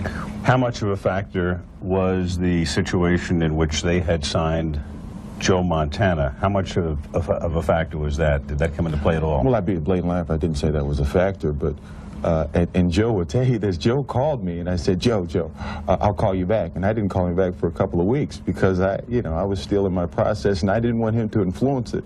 And but I mean, obviously he did down the stretch. I mean, when you have a guy like that, I mean, the opportunity to play with him, and I think the possibility of what the Chiefs could become, and I wanted to be a part of that. I know you want to go to the Hall of Fame. Do you think you'll be elected to the Hall of Fame? I mean, I hope it's measured much more than just statistics. Hopefully my statistics will be up there, but I think I've contributed a lot to the game. I think I've made a difference. I think I've affected some people along the way. I think I feel good about that. I'm excited about that. I think I've made my mark, and that's all you can do. Thank you very much, Brad. And the Steelers over the Chiefs at halftime, 17-7. Should the Chiefs win this one, they go to Houston next Sunday. And should Pittsburgh continue to lead, win the game, they will move on to Buffalo. And Al, it looks like they want to go to Buffalo. Well, they're doing it the way they have to do it, and that is without turning the ball over. A very efficient passing game led by Neil O'Donnell, running the ball well enough and defensively playing very, very well. On the other side of the coin, Dan, we talked about it at the beginning. Joe Montana was brought here not to get them to the playoffs, but through the playoffs, and he's got to get them through this one first. I'm thinking of a couple of things. One, the statistic we put up talking about his career rating against the Steelers, over 90 against everybody else against Pittsburgh, like 68. And, of course, we've seen that so far here during this game already. 6 of 15 for 73 yards, including starting this game at 0-7. Another halftime of passing like that, and the Chiefs are going to lose this ballgame. Okay, and again, everything seemingly going well for the Pittsburgh Steelers. Second half coming up in just a moment. Stay with us as our playoff action continues.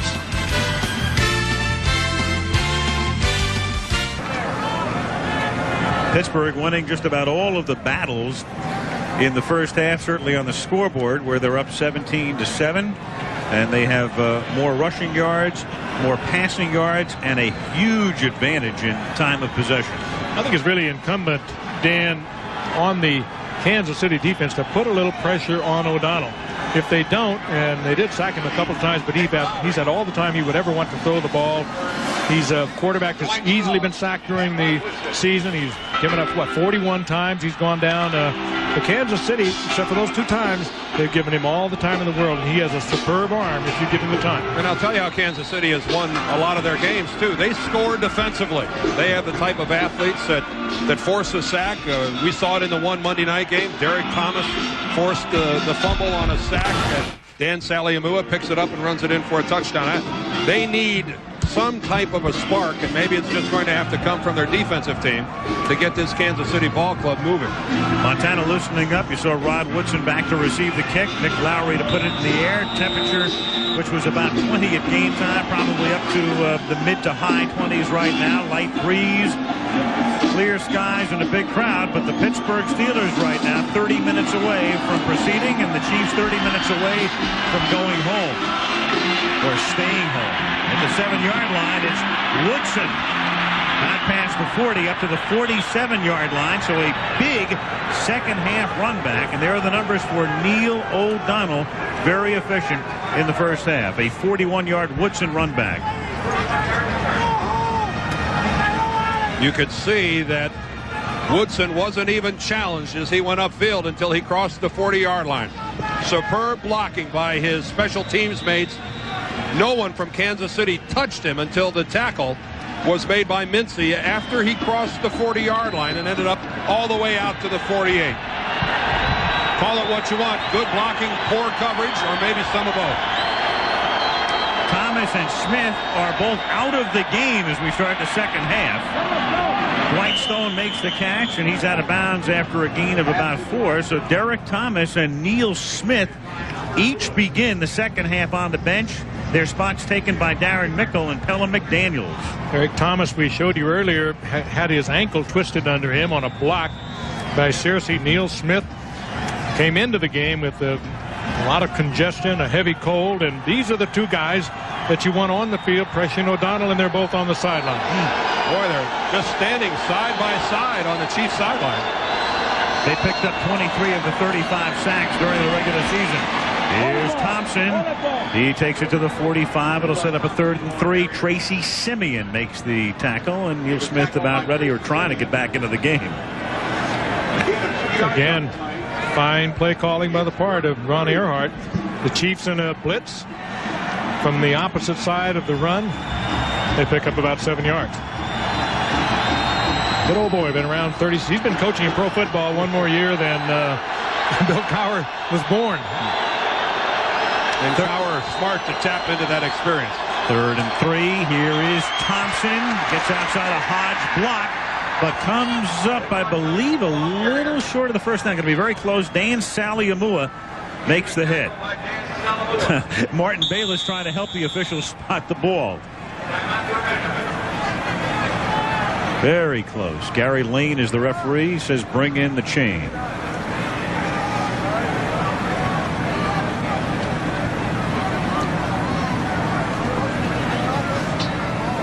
Talking to Bill Cowher yesterday, we asked him some really important penetrating questions like, was his office as nice as Marty Schottenheimer's? Marty Schottenheimer's office here in Arrowhead Stadium is a real beauty, looking out over the stadium, its own luxury box and everything else. And Bill Cowher responded, I don't even have a window in my office. Hey, when you talk to the two of them, though, Al touched on it, Bill Cowher worked under Marty Schottenheimer for 7 years, but he also played under him as a player with the Cleveland Browns for 3 years. And you almost get the same answer. You ask Marty something, he goes, well, we don't want to turn it over. We got to play good defense, want to run the ball. And you get the same thing when you talk to either one of them. Well, you've got a critical play coming up here in the sense that it's a 4th down and an inch. The Steelers, at least they're going to line up as if they're going to go for it. This is amazing that he's going to do this. Protecting a 10-point lead. This is, if they do indeed run a play, Bill Cowher is feeling really good about the way things are going today. Yep. And they do indeed run a play, and Thompson picks up the first down. And he feels even better about the way things are going today, does Cowher. As dangerous as that is to do on that 4th down early here in the 4th quarter, leading only 17-7, but what an impact it has for your offense and your team to be able to do it. If you do it. Marty Schottenheimer on the other sideline has to be thinking to himself, that's not the Bill Cowher I remember when he was here, a guy who was a defensive coordinator, and that violates all the principles of a defensive coordinator. Cowher is now officially a head coach who's not afraid to take a risk. Either that or he believes a lot in his defense. Neil Smith was in there for that play, but has come out again. Here is Thompson. And he gets taken down for a loss of about 3. Simeon and Joe Phillips converge on the tackle. 12.5 minutes remaining, third quarter. Pittsburgh leading 17-7. Kansas City coming in more than a touchdown favorite. Second and long, sure pass coming up almost for O'Donnell, and this is where you would love to have your Neil Smith and your Derek Thomas healthy, because this is the down you'd like to come with the blitz. Neil Smith would then get a single blocker on him, but they're on the sideline. Second and 13, Thompson in motion. The blitz, heavy pressure, but he gets it away, and Green couldn't handle it. And that time it was Tracy Rogers pounding O'Donnell into the AstroTurf. Well, he has a sore shoulder. So much has been made of his tendonitis in the right elbow, but about mid-season, I think it was against Houston, he damaged his shoulder, and that's been sore. That won't go away until about March. When he takes it right on the right side, you see the hit in there by Rogers. He comes in from the outside, and it's Thomas working against Green. And Green just wasn't ready for the football. Third and 13. Hodge. Bayless knocks him out of bounds. A flag is down. He was well shy of the first down. There's a marker back at the 42. A late flag, too. Yep. On the other side of the field. Well, if this is defensive holding, it would critically hurt the Chiefs, but instead it's illegal receiver downfield. One of the linemen got down there.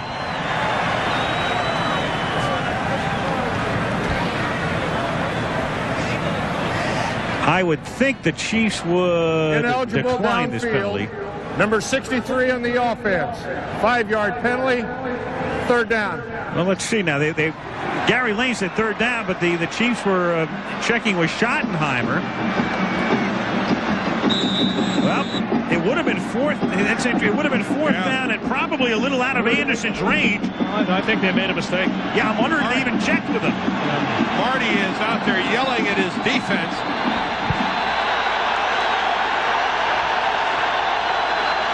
It is third down and 18 now from the 48-yard line. And O'Donnell gets dropped. The ball is loose. It's picked up by Hodge. Pittsburgh still has it, and now it's fourth and long in the punt. Ooh, and don't you get a sense of feeling that things are bouncing in every way the Pittsburgh Steelers way? And that was Neil Smith who dislodged the football, so he's been in and out of the game, and an impact play there. But first of all, it was tremendous pass protection by the Steelers. O'Donnell is back in the pocket for well in excess of 6 seconds before he's finally hit from behind by Smith. And you're right, it was a very fortuitous bounce for Pittsburgh. Mark Royals to punt. And it's taken at the 7-yard line. It's J.J. Burden running back the punt. He brings it back to the 12. For the first time in the second half, Kansas City gets the ball. They trail by 10. Schottenheimer as a head coach in Cleveland, and here with that percentage, the highest in history by any coach with 5 or more seasons who has not been to the Super Bowl, or before the Super Bowl came into existence, the championship game. But in postseason, he has won only 3 of 10. And his team trails by 10. Montana on first down from the 12 checks off to Hayes. And he gets to the 16-yard line. That's a gain of 4. Kevin Green making the stop. Montana wanted to take it up top. Good coverage, and he had to check off to go to the tight end Cash. Joe got very lucky that Greg Lloyd, coming in unblocked, went for the play fake rather than going right at Montana. If he would have gone right at Montana, he would have buried Joe.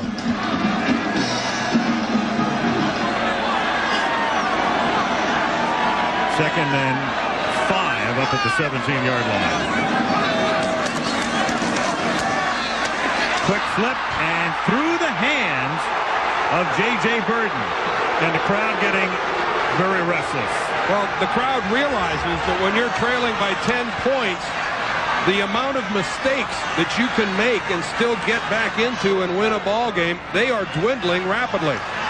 the Kansas City Chiefs are getting close to that position where dropped passes are killing them in terms of winning a ball game. It's not just a minor inconvenience.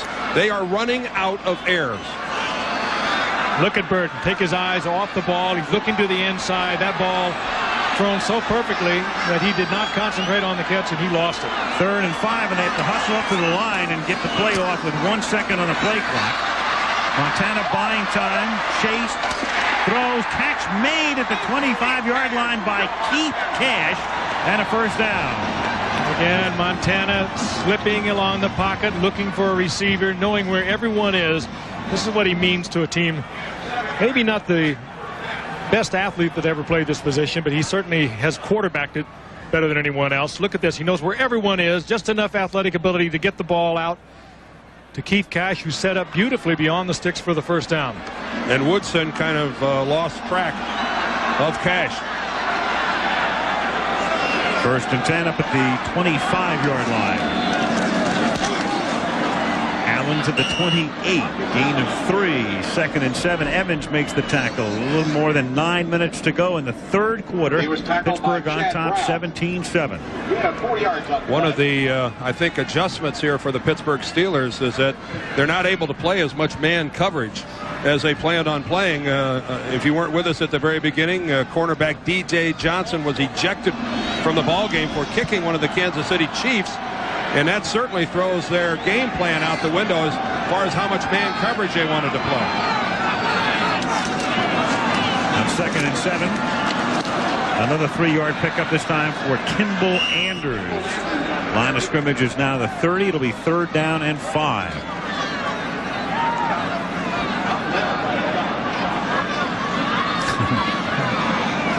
That's easy for Mom as long as she can throw another log on the fire back home. Not bad for players either, though. There's no wind blowing. The flags are just hanging limply, and you work up a sweat pretty quickly.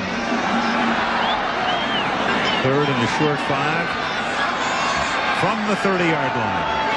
8 minutes to go in the 3rd.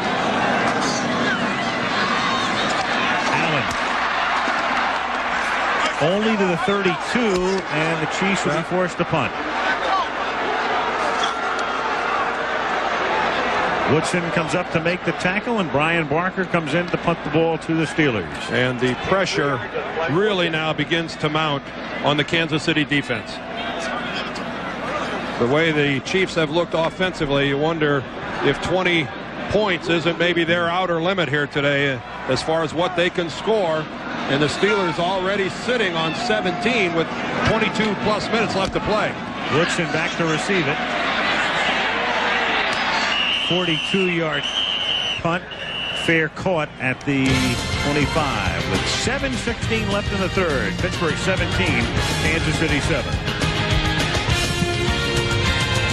TBC.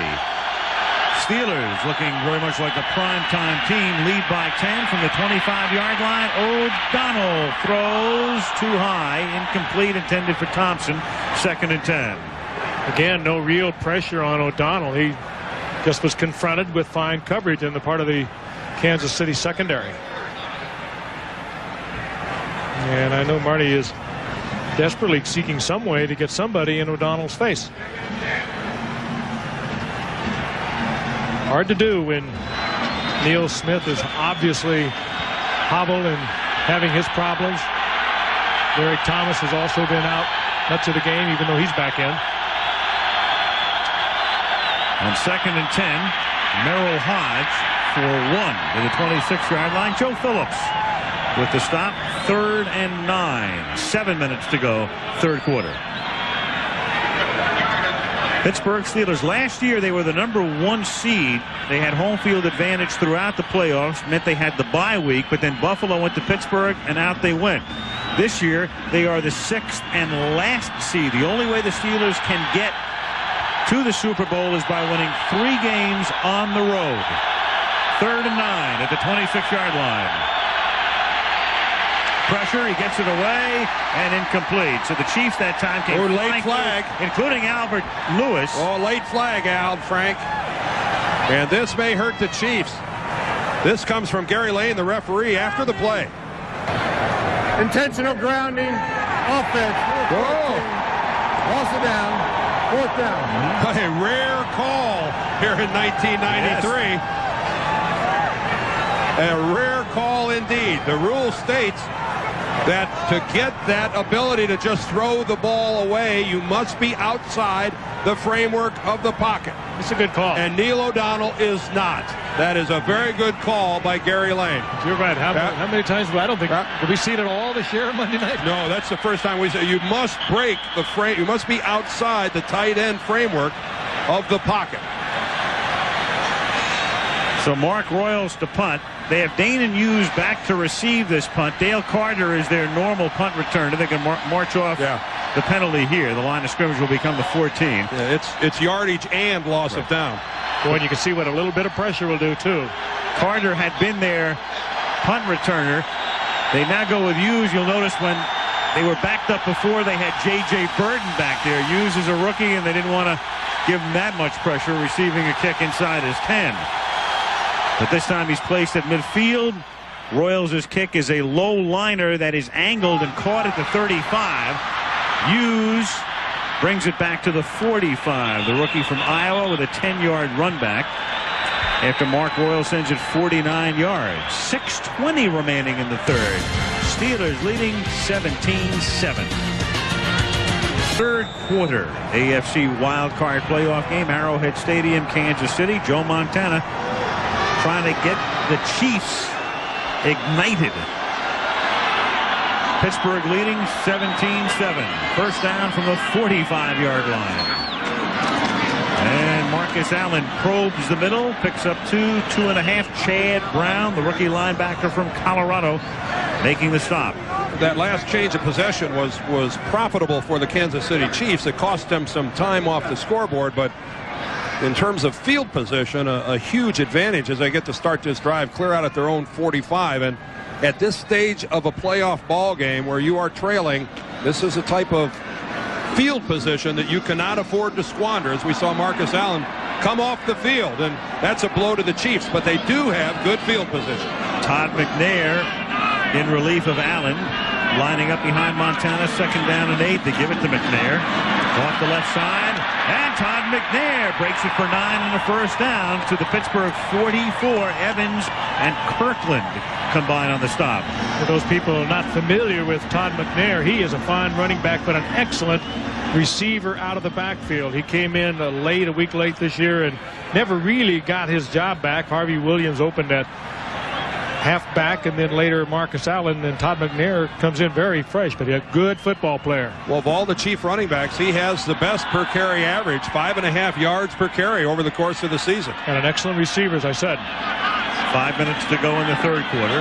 Montana pressure, steps up only the way Joe can do it, and turns nothing into a little something, and the crowd wants a late hit, but no flag because Levon Kirkland came in a split second and he slid in. That was not an attempt to put a lick on Joe. You just can't stop instantly, and we've got a Steeler down on the field. Somebody's hurt. Chad Brown. I'm sure it wasn't Montana who bowled him over. You know, Joe Montana is a future Hall of Famer, and he should be held in respect, but he's just another scrambling quarterback here, and he's as fair game as any rookie quarterback in this league, and that was not a big shot. Injury time. There's our lineup tomorrow night in prime time on ABC.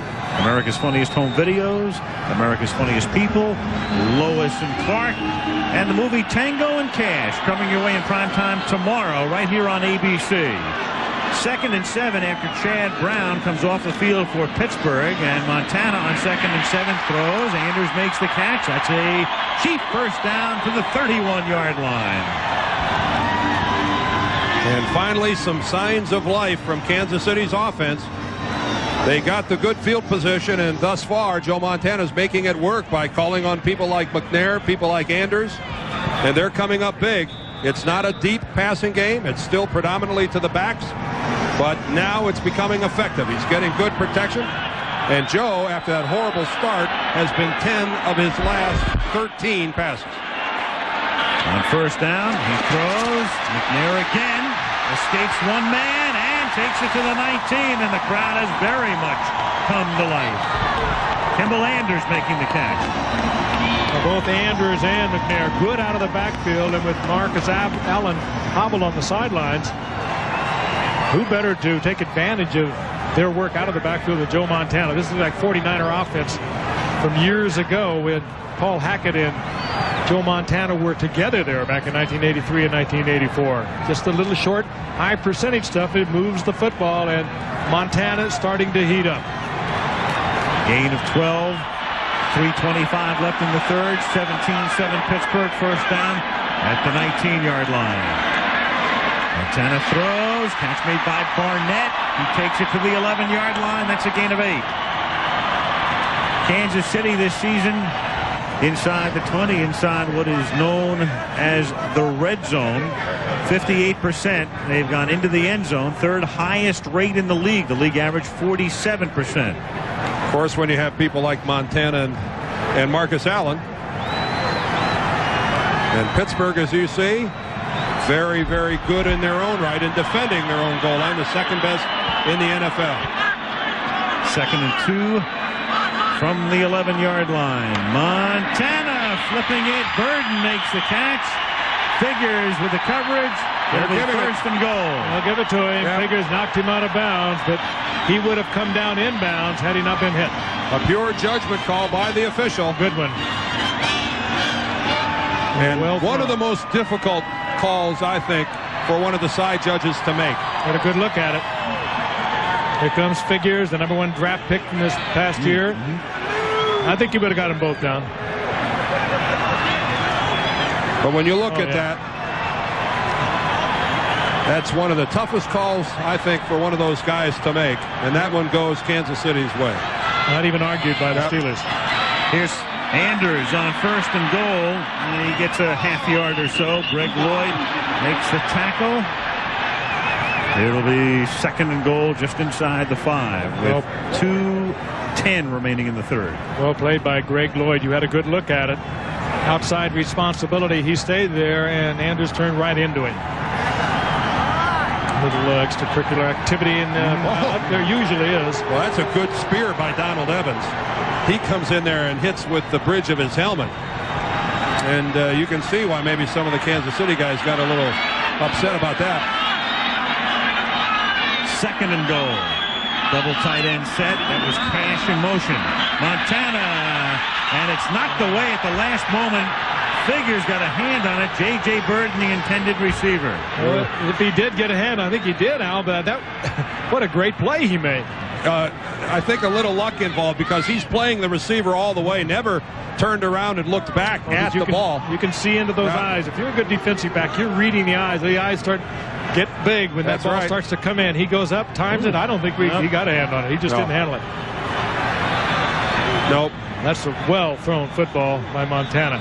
That should have been 6. 3rd down and goal. They're going to respot the ball because it should be inside the 5, and now it is. 1:40 to play, third quarter. Steelers leading 17-7. It's been a scoreless second half. Pump fake. Scrambling.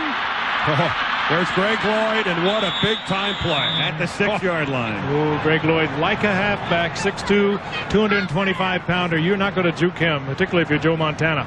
You talk about a pressure tackle. Now, I know Joe Montana is not Marcus Allen with the football, but Greg Lloyd is the only player from Pittsburgh who has any chance at all of making a play on Montana. The only player. Watch this play unfold as Joe scrambles to his left.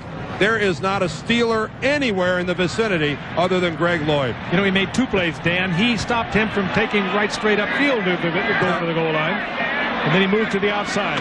24-yard attempt for Nick Lowry. And the kick is good. Lowry now the most accurate field goal kicker of all time. That's a mantle that keeps moving back and forth and has over the past few years. But he's made 80% in his career. This one an easy one for him. And the Chiefs are now within 7. And, of course, one of the guys that keeps taking it away from him and is always in the hunt is on the far sideline. Gary Anderson of the Pittsburgh Steelers. Right, and the other guy who's always involved in it is Morton Anderson of New Orleans. And now Chris Jackie of Green Bay figures into this mix as well. That was a big drive for Kansas City. Put something up on the board. Joe Montana, who struggled mightily in the first half, getting his numbers back to Joe Montana numbers. Well, there it is through the end of the regular season this year. And the postseason stats, by the way, are totally separate. So that's the way it will wind up following the 1993 campaign. Lowry, Stoyanovich of Miami right there. Treadwell now of the Giants, Jackie, and then the two Andersons. But you got, you know, especially with a Lowry and a Gary Anderson and Stoyanovich to a degree, even though he plays in good weather, Nick Lowry and Gary Anderson have spent their careers kicking outside. And of the two, I would suspect that Gary Anderson has played in maybe the more formidable weather at Three Rivers than here at Arrowhead. This is even though it's cold today, still somewhat of a moderate climate here in Kansas City. And then Chris Jackie should be recognized here too. Nothing moderate about either playing at Lambeau Field or County Stadium in Milwaukee. Right.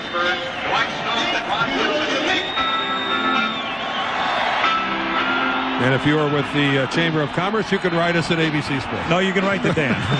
Hard to believe how many times Lowry was cut by various teams early on in his career. Half a dozen, 7 or 8 times, before he finally was recognized for the true talent that he is.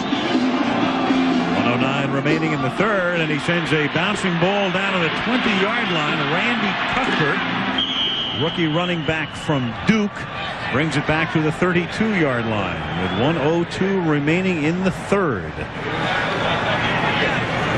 Funny the way this one is shaping up. I mean, they brought Montana here to move them along in the playoffs, and you've got a situation where you can see it developing right now. A little bit more than 16 minutes to go in the game, 7-point differential. Plenty of high drama to come. Are you trying to say that no one should leave? Stay tuned.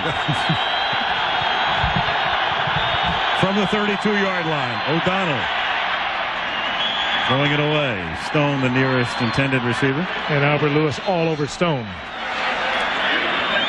Albert Lewis, one of the best to ever play at cornerback position.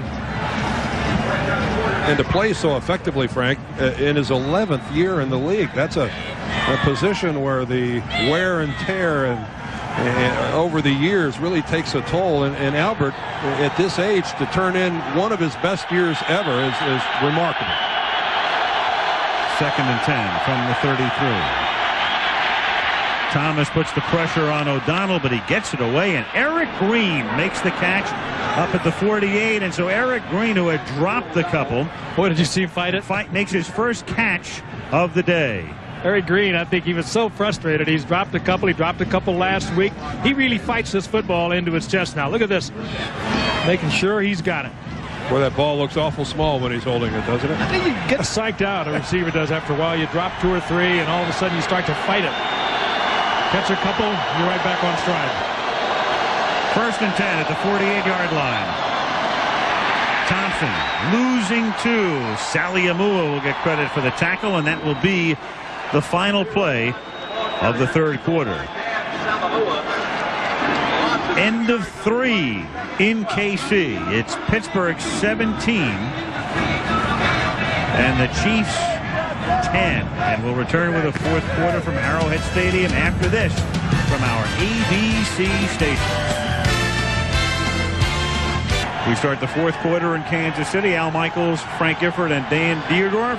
Winner advances, loser is done. If the Chiefs win, they go to Houston. If Pittsburgh wins, they go to Buffalo next weekend. Pittsburgh leading 17-10 as the fourth quarter commences. The Steelers have the ball at their own 46-yard line. It is 2nd down and 12. Dwight Stone is the man in motion. Thompson gives it to Stone on a reverse, escapes from the 35-yard line and turns what would have been a big loss into a pretty nice gain to the Kansas City 44-yard line. Boy, that's a risky call, Frank. Those are drive killers to run that on first or 2nd down and take the big loss. But they got away with it. We saw him blow 3 in the first quarter. But they like to come with the reverse. What it does, particularly against somebody like Derek Thomas, it keeps him from pursuing. Even with that, he almost got into the play. Big day for Dwight Stone. Is that carry number 3 for him? You don't surprise anyone if you're a Steeler with a reverse. They do it so often. 9-yard gain, 3rd and 3 at the Kansas City 45-yard line. Play clock down to 1, and so O'Donnell has to take a timeout. And he beat that by less than a second. Pittsburgh utilizing its first. One of the bigger plays of the game defensively coming up for the Chiefs. Guys would recognize hot air anywhere. And the higher you go, the colder it gets. So I'm not even sure we could keep that thing afloat on a day like today. Around what, 25 degrees? A great day to play a football game if you're a player. I don't know about sitting out in the cold. These fans don't seem to mind. 3rd down and 3 after that last timeout. As Dan said, a very big defensive play here for the Chiefs, who rush 4. O'Donnell gets protected well and throws too far, intended for Ernie Mills. Jay Taylor with the coverage. 4th down. Jay Taylor having a memorable game, filling in for the injured Dale Carter. He has been the target of choice for the Steelers throughout the game. This time pretty good coverage. Neal ordinarily a little more accurate. Just off the fingertips, he was there. And coverage all the way by the Chiefs secondary. Mark Royals to punt. J.J. Burton is back to receive it, but the kick is angled and does not get out of bounds. Instead goes into the end zone. Royals trying to send it into the corner, instead sends it into the end zone. And a 45-yard gross is only a 25-yard net first down at the 20-yard line for Montana and the Chiefs. Back-to-back bad plays for the Steelers. The incomplete pass and then the punt into the end zone. A very nominal gain in field position by allowing the Chiefs to start at the 20-yard line. The Silverdome in Pontiac is the site. And we'll find out about Barry Sanders, whether he will play. The Lions hosting the Green Bay Packers. NFC wildcard game after this one. Montana with Marcus Allen behind him. The fake to Allen comes back the other way. This is Kimball Anders. Out of bounds at the 28, a gain of 8. It'll be 2nd down and 2. Good block by Will Shields, the rookie. Marty Schottenheimer was telling us yesterday how Will Shields has been on the field for more plays than any other member of the Kansas City offense this year, and he went to him a couple weeks ago worried that he was going to wear out, that he was going to get tired, that he was not going to be able to keep this pace up for the balance of the season. And I think he's showing the energy of youth, and he's also showing right here that he knows how to play. The block right there on the left side of your screen by the rookie from Nebraska. Good play. 22 years old. Yeah. He's too young to get tired. Here's Marcus Allen trying to get to the 30-yard line. If the nose of the ball is on that stripe, it is a first down. Kevin Green makes the tackle. 13:35 remaining, 4th quarter. Steelers on top by 7. And it is a first down. It has not been a magical first 3 quarters for Joe Montana so far. There's something magical about waiting for it to happen, though, isn't there? Yeah. We've seen it too many times to not believe. Over the years, the 14 years that this man has thrilled us all. And right now, there's probably nobody in this stadium more nervous than Bill Cowher, the head coach of the Steelers. Montana 14-5 in his 19 games, and a flag goes down. I think it's delay. Play clock ticking all the way down. That's the second time today. Still first down. That's the second time today that Joe's got caught. We've talked before on Monday night about the fact that we've gone from the 45-second play clock down to the 40-second play clock, and sometimes with the plays always coming in from the sidelines, the quarterbacks don't call their own plays anymore.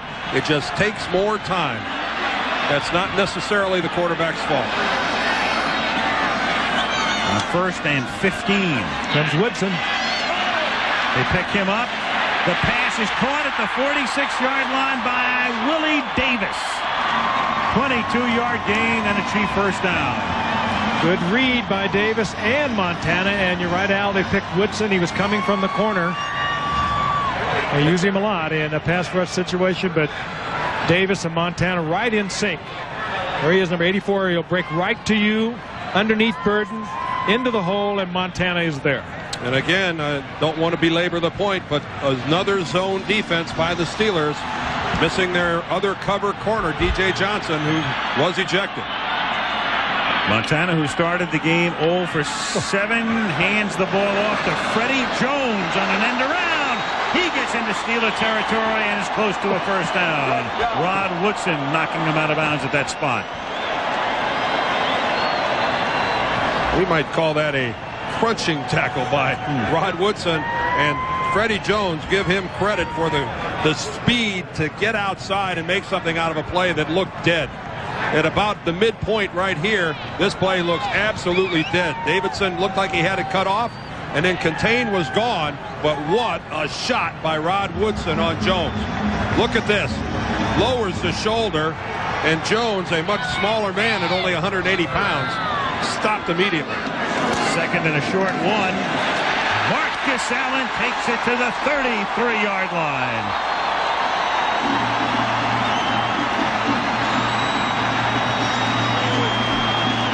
Marty Schottenheimer has to like what he's been watching. Midway through the third quarter, this team is starting to look like the Kansas City Chiefs that went 11-5. Marcus 11 carries now for 46 yards. First and 10, Chiefs at the 33. Steelers lead by 7. 11:05 left in the fourth. Barnett in motion. Catch is made by Burton to the 14 and another first down. Oh, and Deion Figures saved the touchdown. And he's Joe Montana. I'll tell you who else turned in a big play. John Alt, the left tackle. I thought Greg Lloyd got a tremendous jump on the ball, and Alt handled him easily, setting up this play downfield. And another nice fake to the outside. What a good recovery by Figures. This Kansas City team starting to believe. First and 10 at the 14-yard line.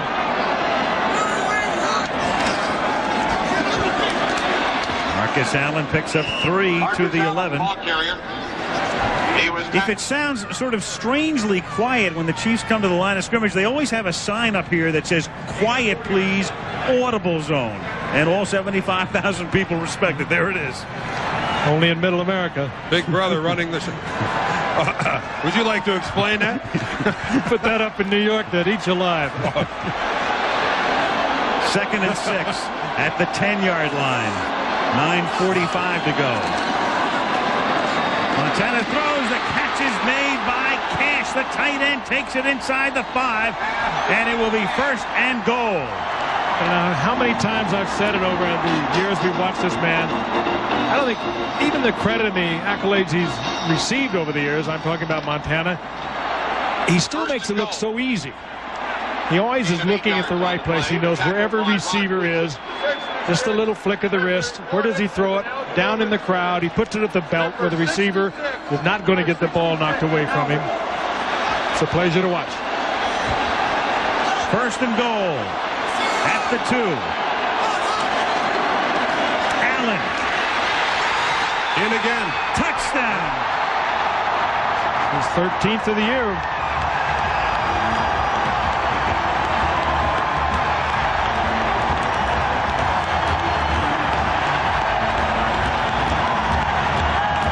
Aren't you a little surprised that Marcus Allen got the ball down there? Stunned. That's an 80-yard drive for Kansas City. One thing it does for Marcus Allen, Marty Schottenheimer's infatuation with using him on short yardage and goal line, is that it has really worked on his yards per carry. If he gets it a 3rd and 1, 2nd and 1, 1st and goal, anything short, he's got it. That's Marcus's first postseason touchdown since 1985. Of course, in many of those seasons, the Raiders didn't get into the playoffs as Lowry boots it through, so the Chiefs go 80. And with 8:58 to go, the game is tied at 17. 11 touchdowns in 11 postseason games for Marcus Allen. Not much he hasn't done as a Super Bowl MVP, led the league in rushing, Heisman Award winner in college. He is the oldest running back in the National Football League, and he says, I will definitely be back next year and hope to be back in 95 as well. I like your question about the Hall of Fame, Alan. If he's not in the Hall of Fame, there shouldn't be one. Amen. Lowry's kick taken by Stone. Dwight Stone brings it back to the 25-yard line. Tackled there by Santos Stevens.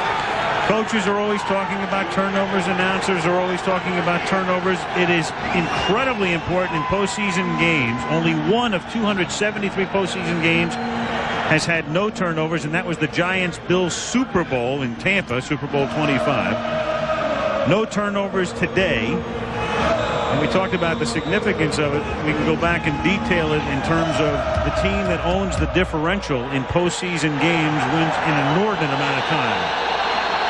Not only in postseason, during the season also. But particularly so after the season. They win most of them, too. From the 25-yard line, this is Merrill Hodge picking up 3. After the 28-yard line, Tracy Simeon makes the tackle. A lot of that is, more recently, these teams work on turning the ball over. They tackle and they slice and pull it out. Well, here it is in postseason play. If you have the turnover advantage, the team that has had it has won 21 consecutive games. That pretty much tells the story. And you'd have to think that if there is one here in the last 8 minutes of regulation, that might be 22. Very good chance. Especially if it happens at your end of the field. 2nd and 8 from the 28-yard line. O'Donnell buying time, then finds Stone, who breaks the tackle, picks up the first down. And Dwight Stone is never went out of bounds at the 47-yard line of Kansas City. Dwight Stone just kind of hit underneath, broke back across the line of scrimmage, got lost in the shuffle, and I think the Kansas City thought he had stepped out of bounds somewhere early upfield. Look at him hide right behind the linebackers, come across just beyond the line of scrimmage, slips the tackle there, gets away from Albert Lewis. Now watch this, down the sideline. He's still in, and they're pulling up. Gain of 26. Pretty good body control by Dwight Stone, staying in bounds. Under 8 minutes to go. Thompson barrels to the 40-yard line. Picks up 6. It'll be 2nd down and 4. Lonnie Martz with the hit. A Steeler win, they go to Buffalo Saturday. A Chief win, they go to Houston next Sunday. And we just have a phone call from Buffalo that they got a basic whiteout up there, a blizzard going on right now. Probably wouldn't have been able to see the football today. But it'll be beautiful next week. That can't be happening in Buffalo. 2nd and 4 at the 40-yard line. Here's Thompson. A first down to the 32-yard line. He's tackled by Kevin Ross. First down, Pittsburgh. Merrill Hodge paving the way that time with a block. 7 minutes to go in regulation. Oh, what a fine football game this is. One team down, the other one comes back, and now Pittsburgh, they are battling back. And it looked like Kansas City was taking control. Only the 2nd game ever in the postseason history of 22-year-old Arrowhead Stadium. The other one was won by the Chiefs 3 years ago, 10-6 over the Raiders. First down at the 32. Over the middle, Mills makes the catch, having a big day. Ernie to the 25-yard line. It'll be 2nd down and 3. Tracy Rogers with the tackle. It's not many teams that use their tight end to go deep and clear things out for a wide receiver, running a short pattern underneath. And that's exactly the way the Pittsburgh Steelers are running their passing offense right now. Eric Green is the guy that's going 20 or 25 yards downfield, and then the wideouts are coming back underneath to pick up the short stuff. That's the kind of respect that Green draws when he goes downfield. Thompson on 2nd and 3, and it was Derek Thomas who had him by the ankle, stopping him for next to no gain, setting up a 3rd and 3 with 5:45 to play in the game, tied at 17. Derek Thomas does more than just rush the passer. Watch him fight off the block here. Hodge out with the lead block. Not a good effort by Hodge, but Derek Thomas reading it. Falls to the inside, makes the stop, short of the first. 3rd and 3 at the Chief 25. Mills in motion. O'Donnell to Thompson. Knows where he has to go for the first and gets it. 4-yard gain. Lonnie Martz with the coverage. First down, Pittsburgh at the 21-yard line. Say it again. There's not many more accurate passes than Neil O'Donnell when you give him time to throw the ball. He threw the ball right in there perfectly. Had it down low. Right on target. Thompson with just enough for the first down. Clock running. 5 minutes left. Fourth quarter. Scoreboard tied 17-17. First downs are even at 19 each. First and 10. And Thompson gets knocked down behind the line of scrimmage. Thomas was the first to get him, and then Bayless finished him off.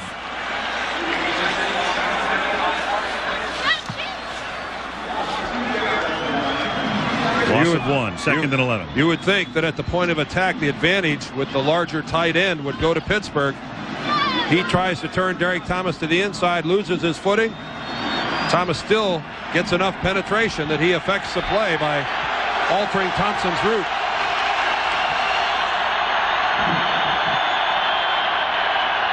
On second and 11. O'Donnell pump fakes. Going for the end zone to Green. Touchdown Steelers. Oh, and there's a mocking the crowd with the tomahawk chop. Boy, what a good read by O'Donnell and a good look off of the safety, Kevin Ross. He looks to the left as if he is going to pass to the left, and he comes back to the big man Green right down the middle. And Ross has riveted a little bit, little look to the outside, but O'Donnell's look to the left kept Ross from getting back into the play. It's the same patterns they've been running in this game where Green goes deep. He just runs the kind of pass routes that you don't expect from a man that size. You would think that he's nothing more than a 5, 6, 7-yard receiver weighing 280 to 290 pounds, but he's exceptional.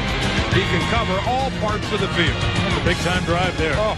Anderson with a point after. 24-17 Steelers.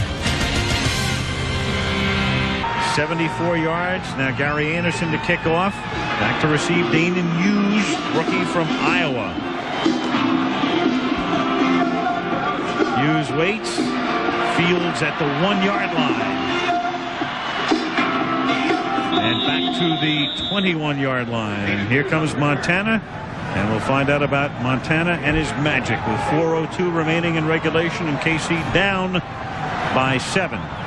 We were talking about this during the commercial break as we see the scoring drive of Pittsburgh. 9 plays, 74 yards. Eric Green, the big play. At a playoff game with almost 80,000 people in attendance, it's hard to get that many people in one place and have them be this quiet. I don't know if the cold has numbed them, but they need to get a little spark going, and maybe this guy will provide it. Here's Marcus Allen, and a big play by Kevin Green. 5-yard loss. The free agent pickup from the Rams when they lost Gerald Williams, the linebacker, going to San Diego, and they lost Hardy Nickerson to free agency. They needed an impact linebacker, and they got one. He got a tough one, too. We'll watch him again. He had to leave last week's game with a bad knee. There was little question about whether he'd be able to go full speed here today, and he certainly has. 2nd and 15. Montana throwing too high. Intended for J.J. Burden. Coverage by Willie Williams. It'll be 3rd down and 15. Well, that's one of your few times you're going to see the deep out of sync with Montana. I'd kind of lay it on Burden if I was going to lay it anywhere.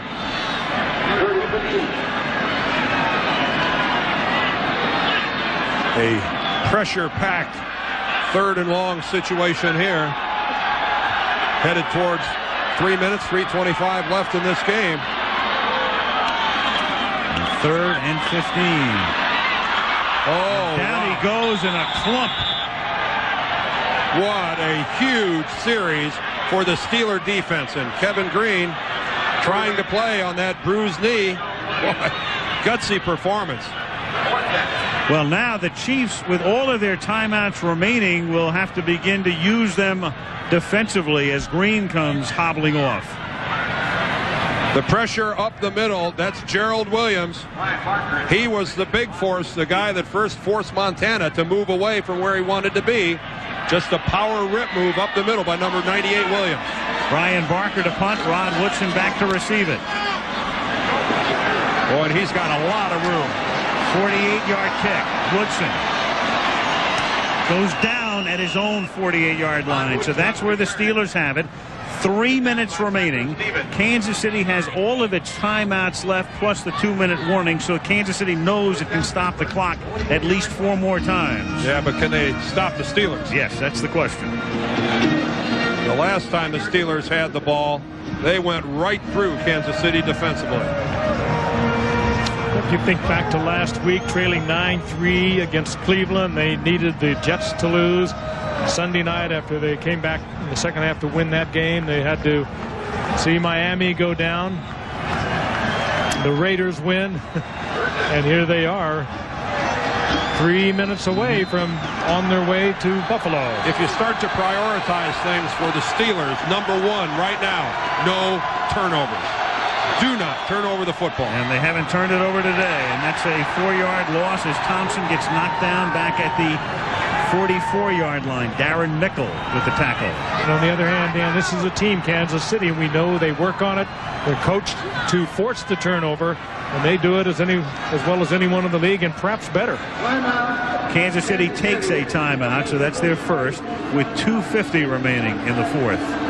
Both of these teams heavy in the giveaway takeaway ratio. The Steelers +10 and Kansas City +11. The topic of conversation right here between Ron Earhart and Neil O'Donnell and Bill Cowher is, do we risk putting the ball in the air? They'd like to get the first down, obviously, but do you risk the incompletion, which stops the clock, which in essence doesn't force Kansas City to use a timeout? Or you play it ultra conservative, stay on the ground, knowing that you're now facing long yardage for a first down, and how tight do you play it? Well, Neil O'Donnell, he throws fewer interceptions than just about anyone in this game. He gets sacked a lot, and that's one of the reasons. But he does not throw many interceptions. He threw 7 all year long. Sacked 41 times. That's part of the equation with him. If Neil O'Donnell is very careful with that football. If I was the Pittsburgh offensive coordinator and I have made a decision that somewhere in this drive I would throw the ball, I would throw it here. Throw it conservative. Throw underneath. Get half of it. 2nd and 14 from the 44. Thompson.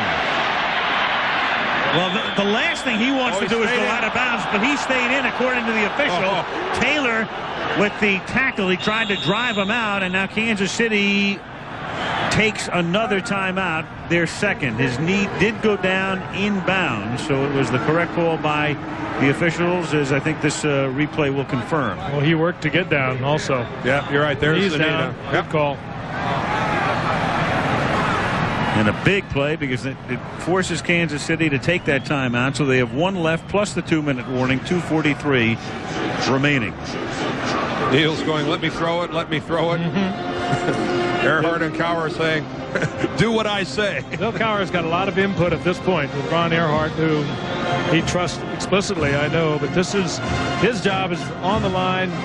This is his football team, and at the critical points, the head coach has a major input.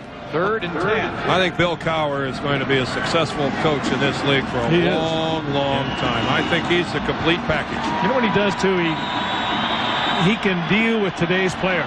He lets them be themselves to a point. He also can be a disciplinarian. 3rd and 10 at the 47-yard line. Play fake. And no, incomplete. Jeff Graham couldn't hold on. Jay Taylor right there with him. 4th down. Well, Jay Taylor, the guy they go to. And the question was it a ball that Graham should have held on to? Well, again, Jay Taylor, they picked on him all day long. Dale Carter out of the lineup. Well, that ball was drilled right in there, but you could see the right arm of Taylor came right down and knocked the ball out. That was a good play by Taylor. You really can't fault Graham. Mark Royals to punt, and the kick is blocked. It is blocked, and this is Jones taking off. He's inside the 20, tackled at the 9-yard line. Who got it? Keith Cash, the big tight end. 6'4", Cash makes the key block and the turnover.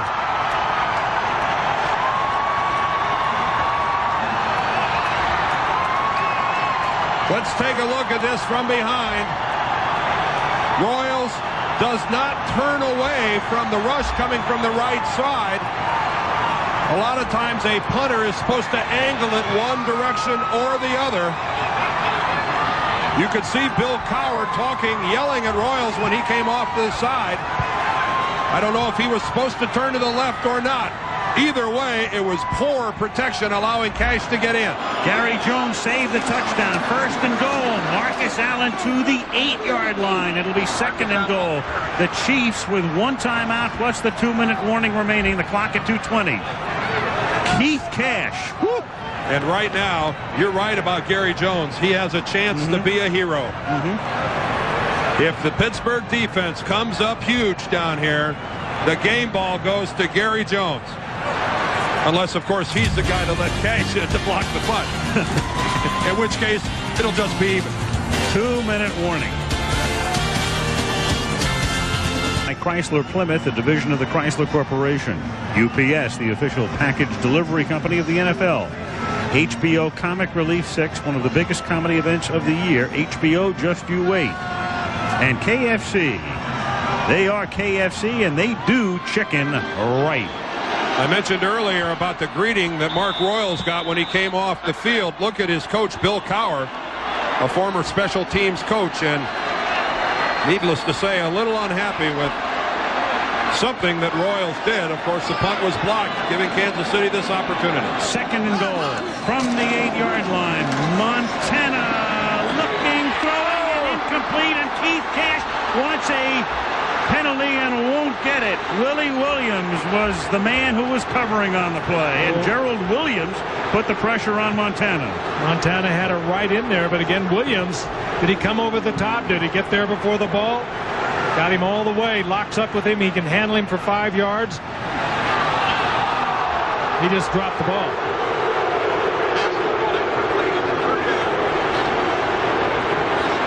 So it is 3rd and goal at the 8-yard line.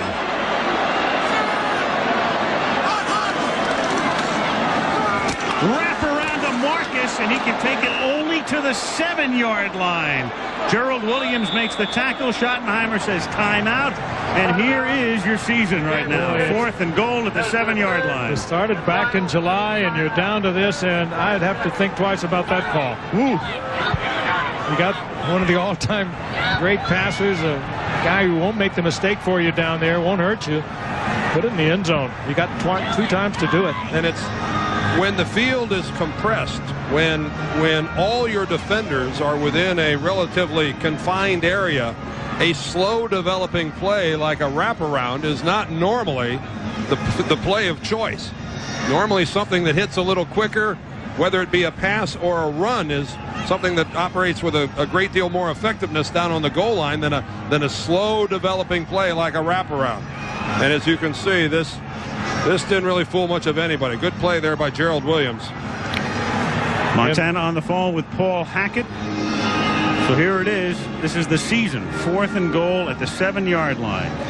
If you think back to the catch, do you let Joe do a little bit of a roll, give him a little field in front of him, give him a chance to look, buy him a little time?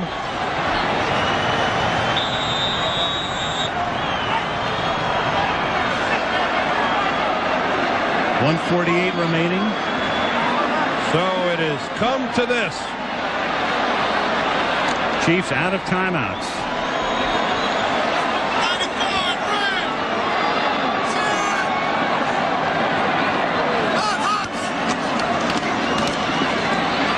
Good protection.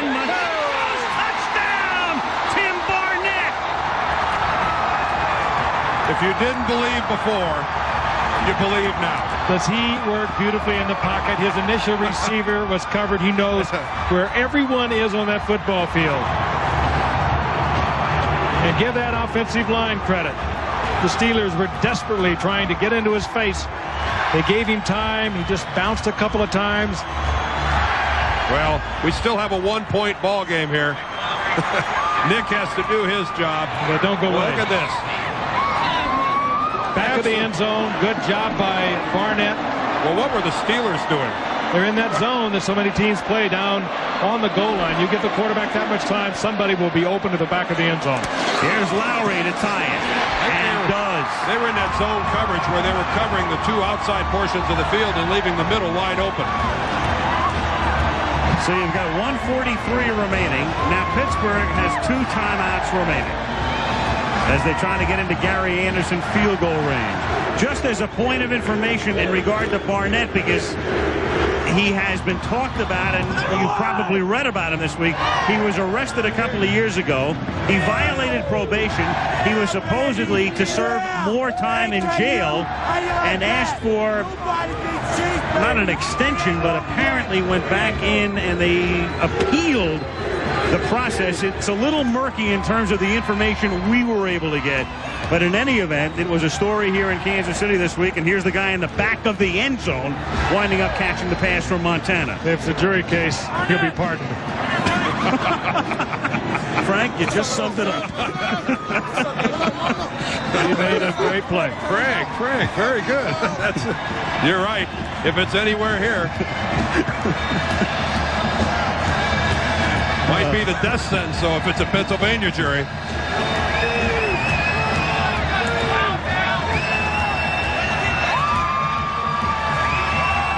Here it is prior to the play. Fred Barnett thinks he's being replaced by Kimball Anders.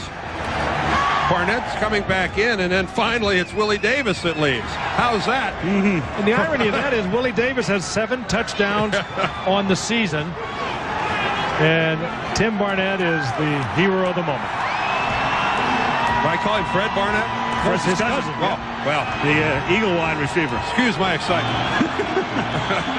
I understand it. Tied ball games in playoff football with 1:43 to go. If this doesn't get your heart pumping, nothing does. Lowry's kick, a short kick fielded at the 10-yard line by Rod Woodson. And he can run it back only to the 22-yard line. Freddie Jones is there.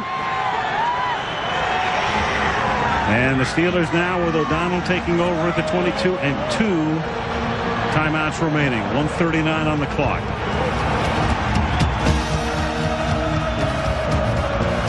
So again, O'Donnell, a very careful passer, if that's the right way to put it. He does not throw interceptions for you. He gets sacked a lot, but a very accurate passer. 2 timeouts. Plenty of time to get within field goal range. Gary Anderson, albeit short field goal range.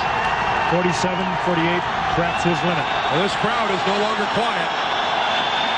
1st and 10 from the 22-yard line, and the catch is made by Jeff Graham.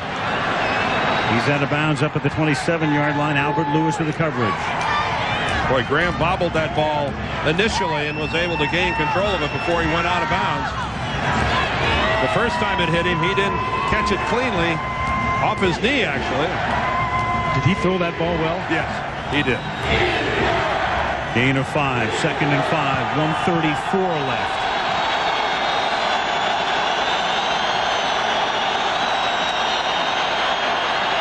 O'Donnell escaping, and Stone dropped the ball. O'Donnell escapes Mickle, and then Stone simply dropped it. And it would have been an easy first down out somewhere over the 35-yard line. It has been an ongoing problem for the Steelers and their wide receivers. We've got somebody hurt.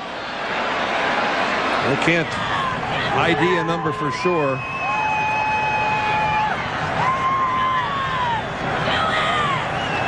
This is... It's Kevin Ross. Kevin Ross. Ross missed last week's game with a bruised hip.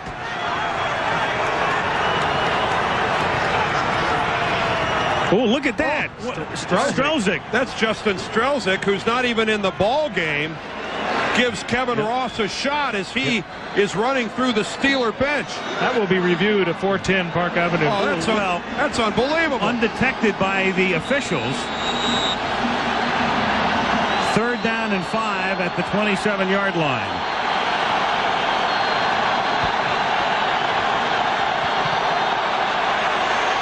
O'Donnell hit as he throws, and incomplete, intended for Graham. Derek Thomas forcing the issue. And in comes Royals to punt again. Boy, what a play by Derek Thomas. He's been quiet most of the game, Dan. He is alternating sides, trying to pick up the slack for Neil Smith. This time he's on the left side defensively. Boy, that's just hustle and athletic ability and instinct all rolled into one. Boy, now Kansas City will have plenty of time. Royals to kick. Danon Hughes, the rookie, back to get it. A lot of room to roam as he takes him at the 24-yard line, but he falls down. And can only bring it back to the 28-yard line. No timeouts for Schottenheimer's Chiefs. 1:14 on the clock as they try to set up a Nick Lowry game-winning field goal. And Lowry, unlike Gary Anderson, he can reach it from 55, 57, his career best, I believe, 58 yards. So they need to move it from 30, 35 yards to give Nick Lowry a chance to win it.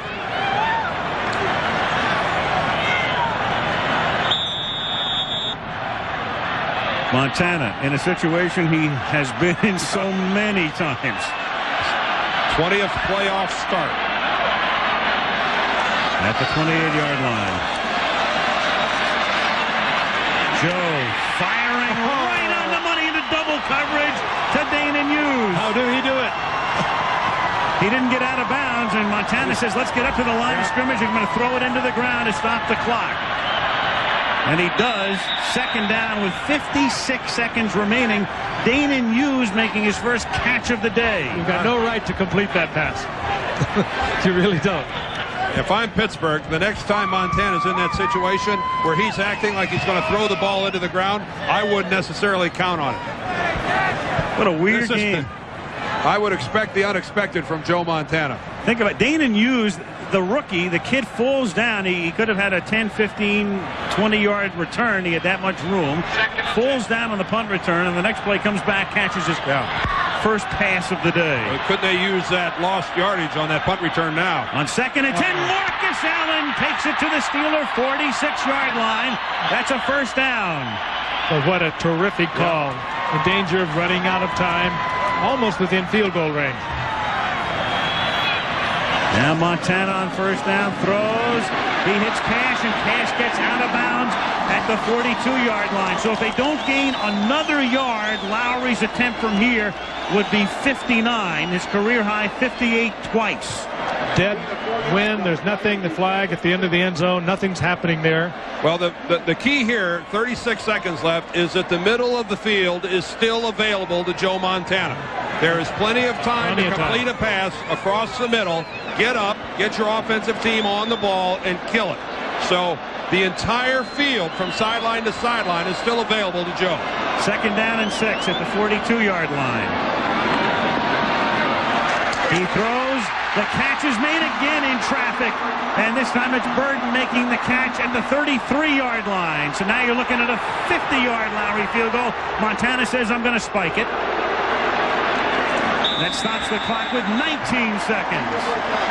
I think you still have one more try up the middle if you want to do it. 19 seconds. Well, if you try it up the middle, then you still have to get up to the line of scrimmage again and spike it. It's going to be close. Oh boy. That's you would think that something short, something in that 5, 6, 7 yard range across the middle might, but boy, that's a heck of a chance you're taking. Even a draw play wouldn't be a bad call. No, I think a running play you could do it. I think you try to throw outside and just hope that the guy can step out of bounds. You might be able to do it, but what if you didn't do it? What if that clock ticked away on you? 2nd and 10. Here's McNair. The catch is made, and he's out of bounds at about the 25-yard line. How did McNair keep that ball off the ground? I thought it one hop to it from up here. Too. Take another look here. Close. If that was an optical illusion if that ball didn't touch the ground. I'm way above the surface of the field up here, but let's look at it from closer to ground level. McNair is 48. The ball coming down. Oh, that's on the ground. Yeah.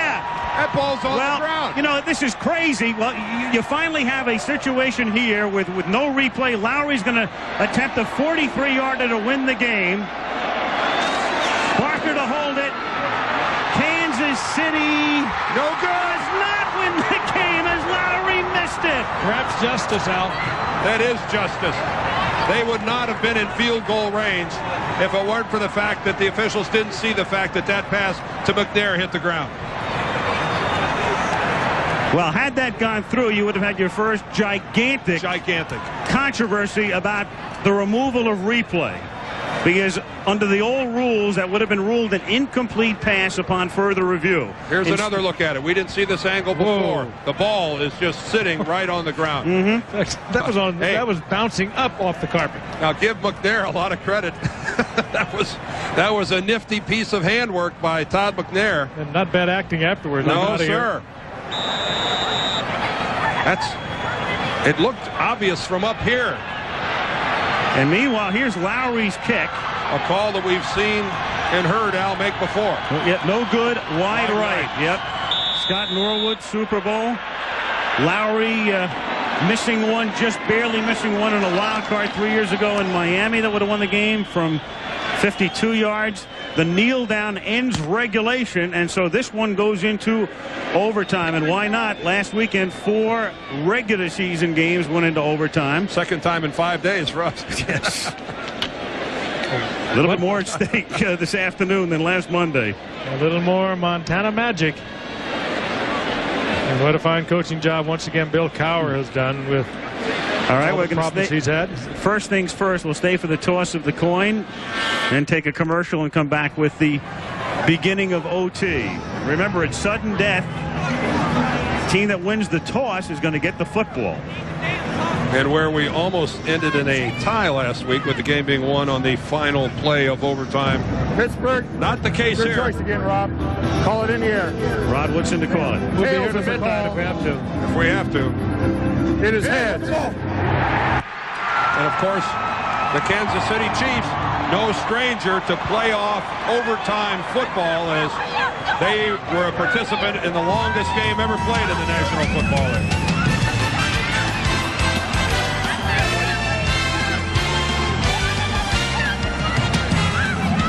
The team winning the toss would have a big advantage. Look at the left-hand column. Dead even during the regular season in the history of the NFL in terms of overtime games. On the right, the team losing the toss has won 7 of the 12 postseason overtime games. I would have never believed that. No, neither would I.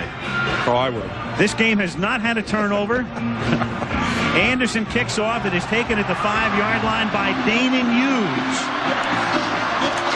And the Iowa Hawkeye rookie brings it back to the 25-yard line.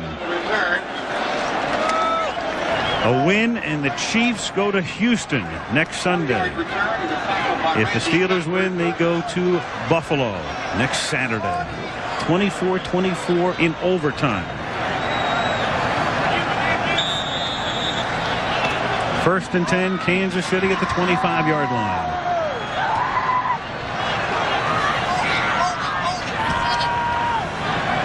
Willie Davis is the man in motion.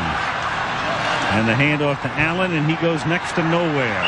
Stop at the line of scrimmage. It'll be 2nd down and 10. Greg Lloyd, number 95, is doing a wonderful job of anticipating Montana's snap count. This guy is moving exactly with the football, if not a shade before it. Watch the start that Lloyd gets. There he goes. He's in motion, but he's not across the football. Joe has got to change up his snap count a little bit. Lloyd's been doing this most of the second half. 2nd and 10 at the 25-yard line. Brown came in on the blitz. Allen takes the pass. Marcus out to the 30. Joe went down. Slow and arising. Chad Brown knocking him down. Remember, I think earlier we were talking about Montana when he finally got the gloves off. He was 3 for 10. He is now 23 of 38. Over 220 yards, 1 touchdown, no INTs. I'm not so sure that Marcus Allen wasn't supposed to block Chad Brown, and when he found himself too far to the outside, went ahead and released. I wouldn't be putting this guy in a position where there are too many unaccounted for guys coming in and hitting him. Gain of 5, 3rd and 5 from the 30-yard line. Montana stepping up, has to get to the 35 for a first down, and appears to be stopped a little short by Kevin Green. Ooh. Boy, and he got held up by Green. Green's making the tackle, and Joe takes a pretty good shot.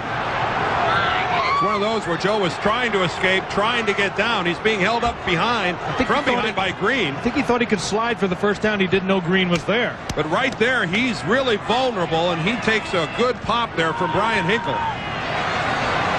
It is 4th and inches, and thus Barker has to kick. Rod Woodson back to receive, standing at his own 20-yard line. One of the great return men in the league.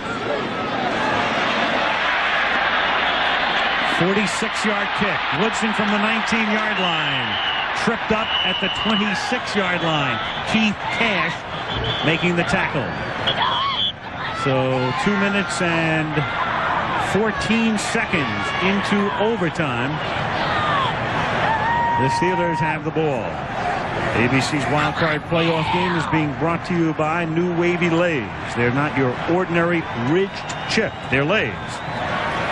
There is a flag down on the far side of the 23-yard line on the return.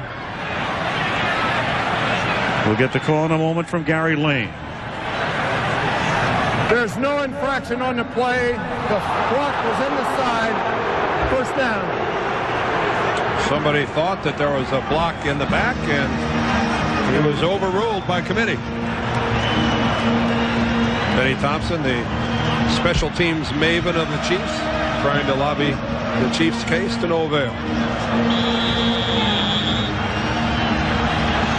24 apiece in overtime. At the 26-yard line, 1st and 10.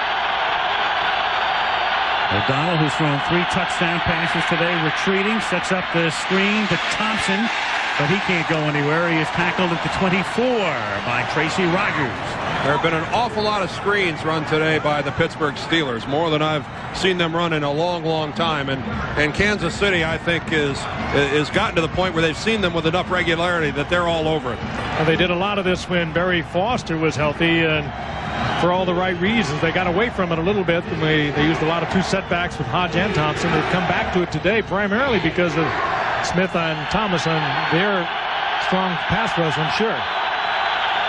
2nd and 12 at the 24-yard line. Thompson, he takes it to the 31. 3rd and 6 upcoming.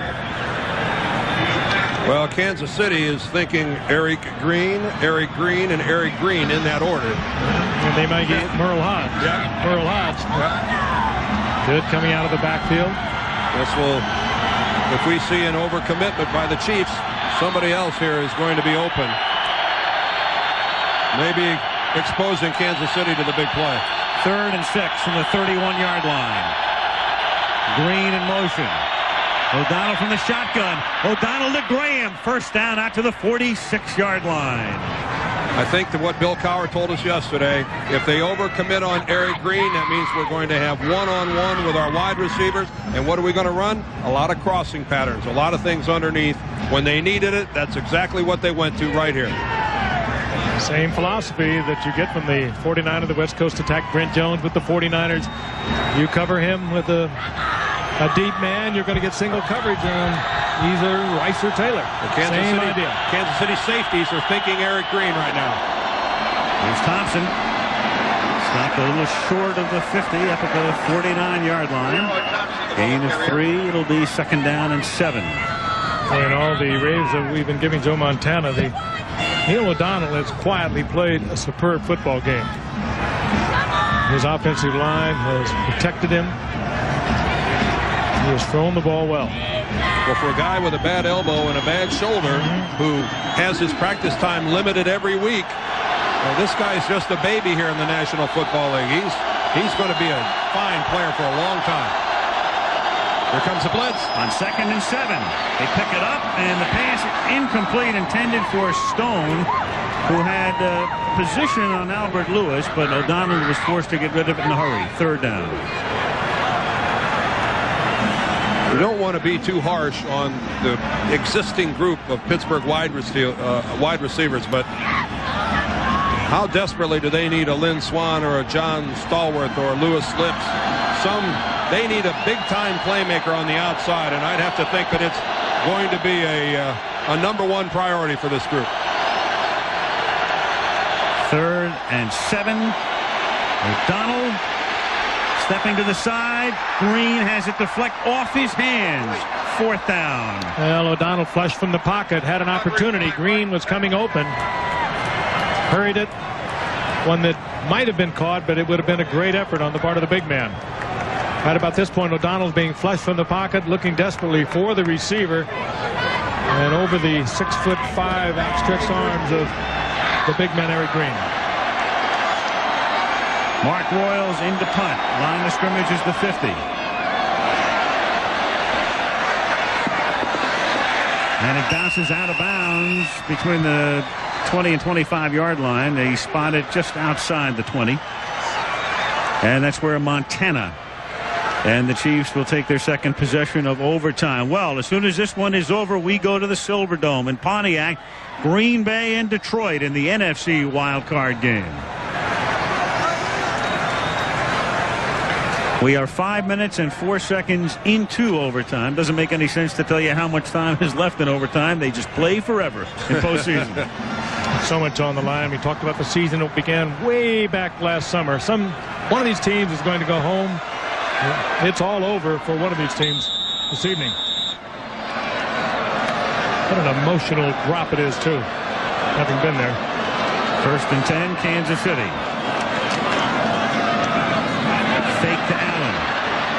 Over the middle, incomplete. Intended for Willie Davis. And a flag is down. Here we are facing a penalty, but we still haven't had a turnover in this ball game. We're into overtime. We've had a blocked punt. Holding defense, number 26. 5-yard penalty. 1st down. We've had a blocked punt, but we still don't have a turnover. Rod Woodson is the guilty party. He's there working in the slot. And you can see the jersey of Willie Davis pulled all the way over his shoulder pad. Shoulder pad popped out. That's kind of obvious. At the 25 now, 1st and 10. Oh, now there Joe caught Lloyd. Lloyd coming across the line, and in effect a free play, but they can't cash in as Jonathan Hayes can't make the catch. Yeah, that's smart work by Montana. He changed it up. He went with the longer snap count, and he caught Greg Lloyd guessing. I think you might have had a little conversation with Paul Hackett, the offensive coordinator, when he came out last series. Defense, number 95. There it is. Five-yard penalty. Still That's the snap count Montana's been going on with some regularity. You're right. He probably got it from Paul Hackett upstairs or one of the other Kansas City coaches. And that will delay Lloyd's pass rush by half a step.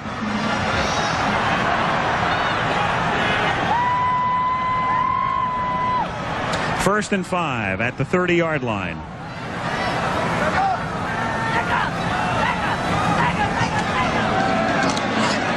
Montana drops it off underneath. This is Marcus Allen, and he picks up 6. And that's a 1st down. Chad Brown makes the tackle. Kansas City has it at the 36-yard line. One good old boy, Joe Montana, relying on another good old boy, Marcus Allen. He wanted to go to McNair on a slant from the right side. He looked over there, started to deliver to McNair. He was covered. He knew exactly where Allen would be. Allen did not disappoint him. 1st and 10. The line of scrimmage, the 37. 6 minutes into overtime. Here comes an audible. You can see everybody down there talking to each other. Montana throws. The catch is made, and Deion Figures bouncing J.J. Burden out of bounds. He sees Figures way off, Frank, and Joe changes up. At the 43-yard line. Gain of 7. It'll be 2nd and 3. As Figures laying off 10-12 yards. You can see how much he was giving away. Of course, he replaced D.J. Johnson, who was thrown out of the game if you weren't with us earlier. But you're not going to get away with that with Joe Montana.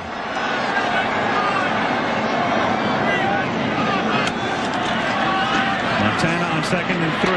Throwing. That's enough for a first. Jonathan Hayes makes the catch up at the 49-yard line.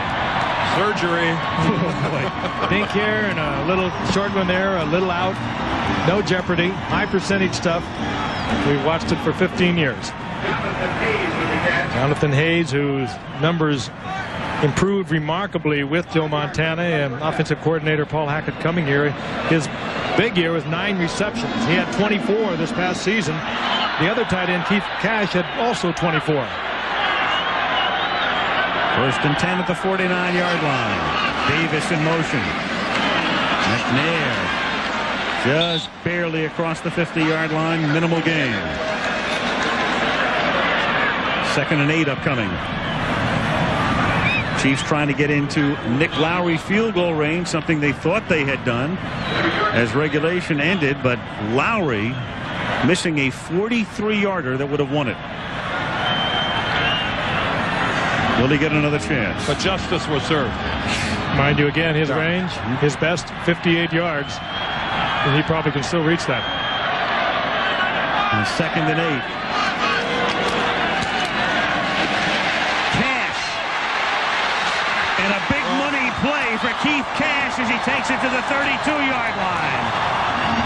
This has been a big day for this fellow from Texas. Remember, Keith Cash blocked the punt that set up the Kansas City score that allowed them to tie the game, and now this play in overtime. He gets a big-time block from Willie Davis, too, Dan, right here. There's Davis. 18-yard gain. They're within range for Lowry. If they don't get another yard, you're looking at a 49er, 50-yarder. Don't say 49er with Montana in the game. Wait. Marcus Allen to the 28-yard line, tackled by Levon Kirkland. Well, well, well.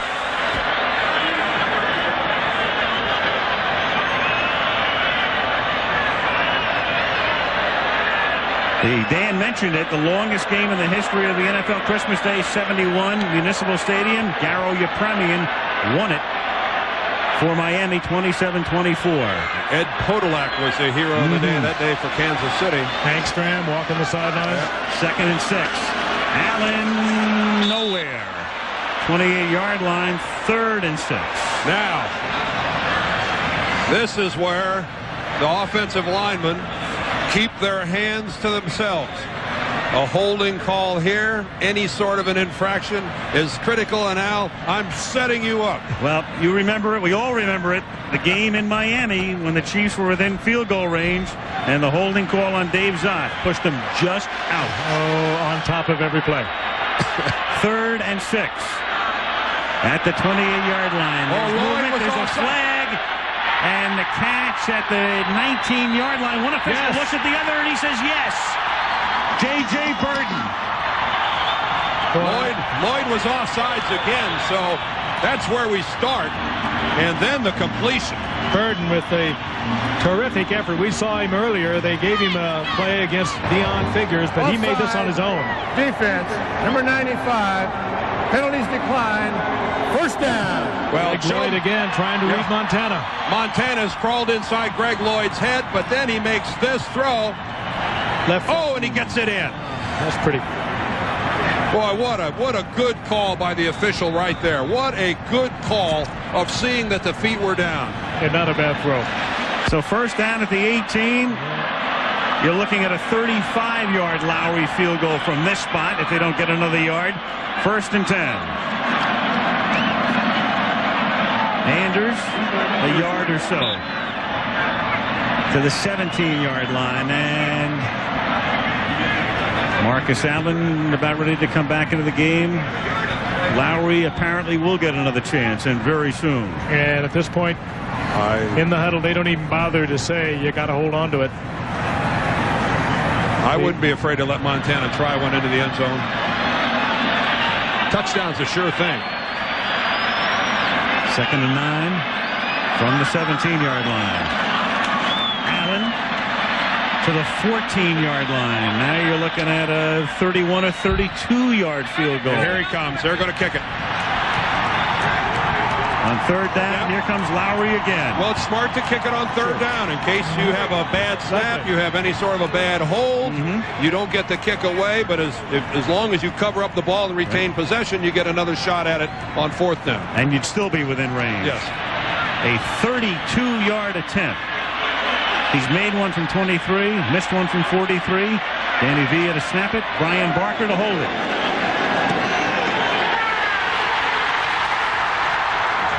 And the Chiefs go to Houston. What a game.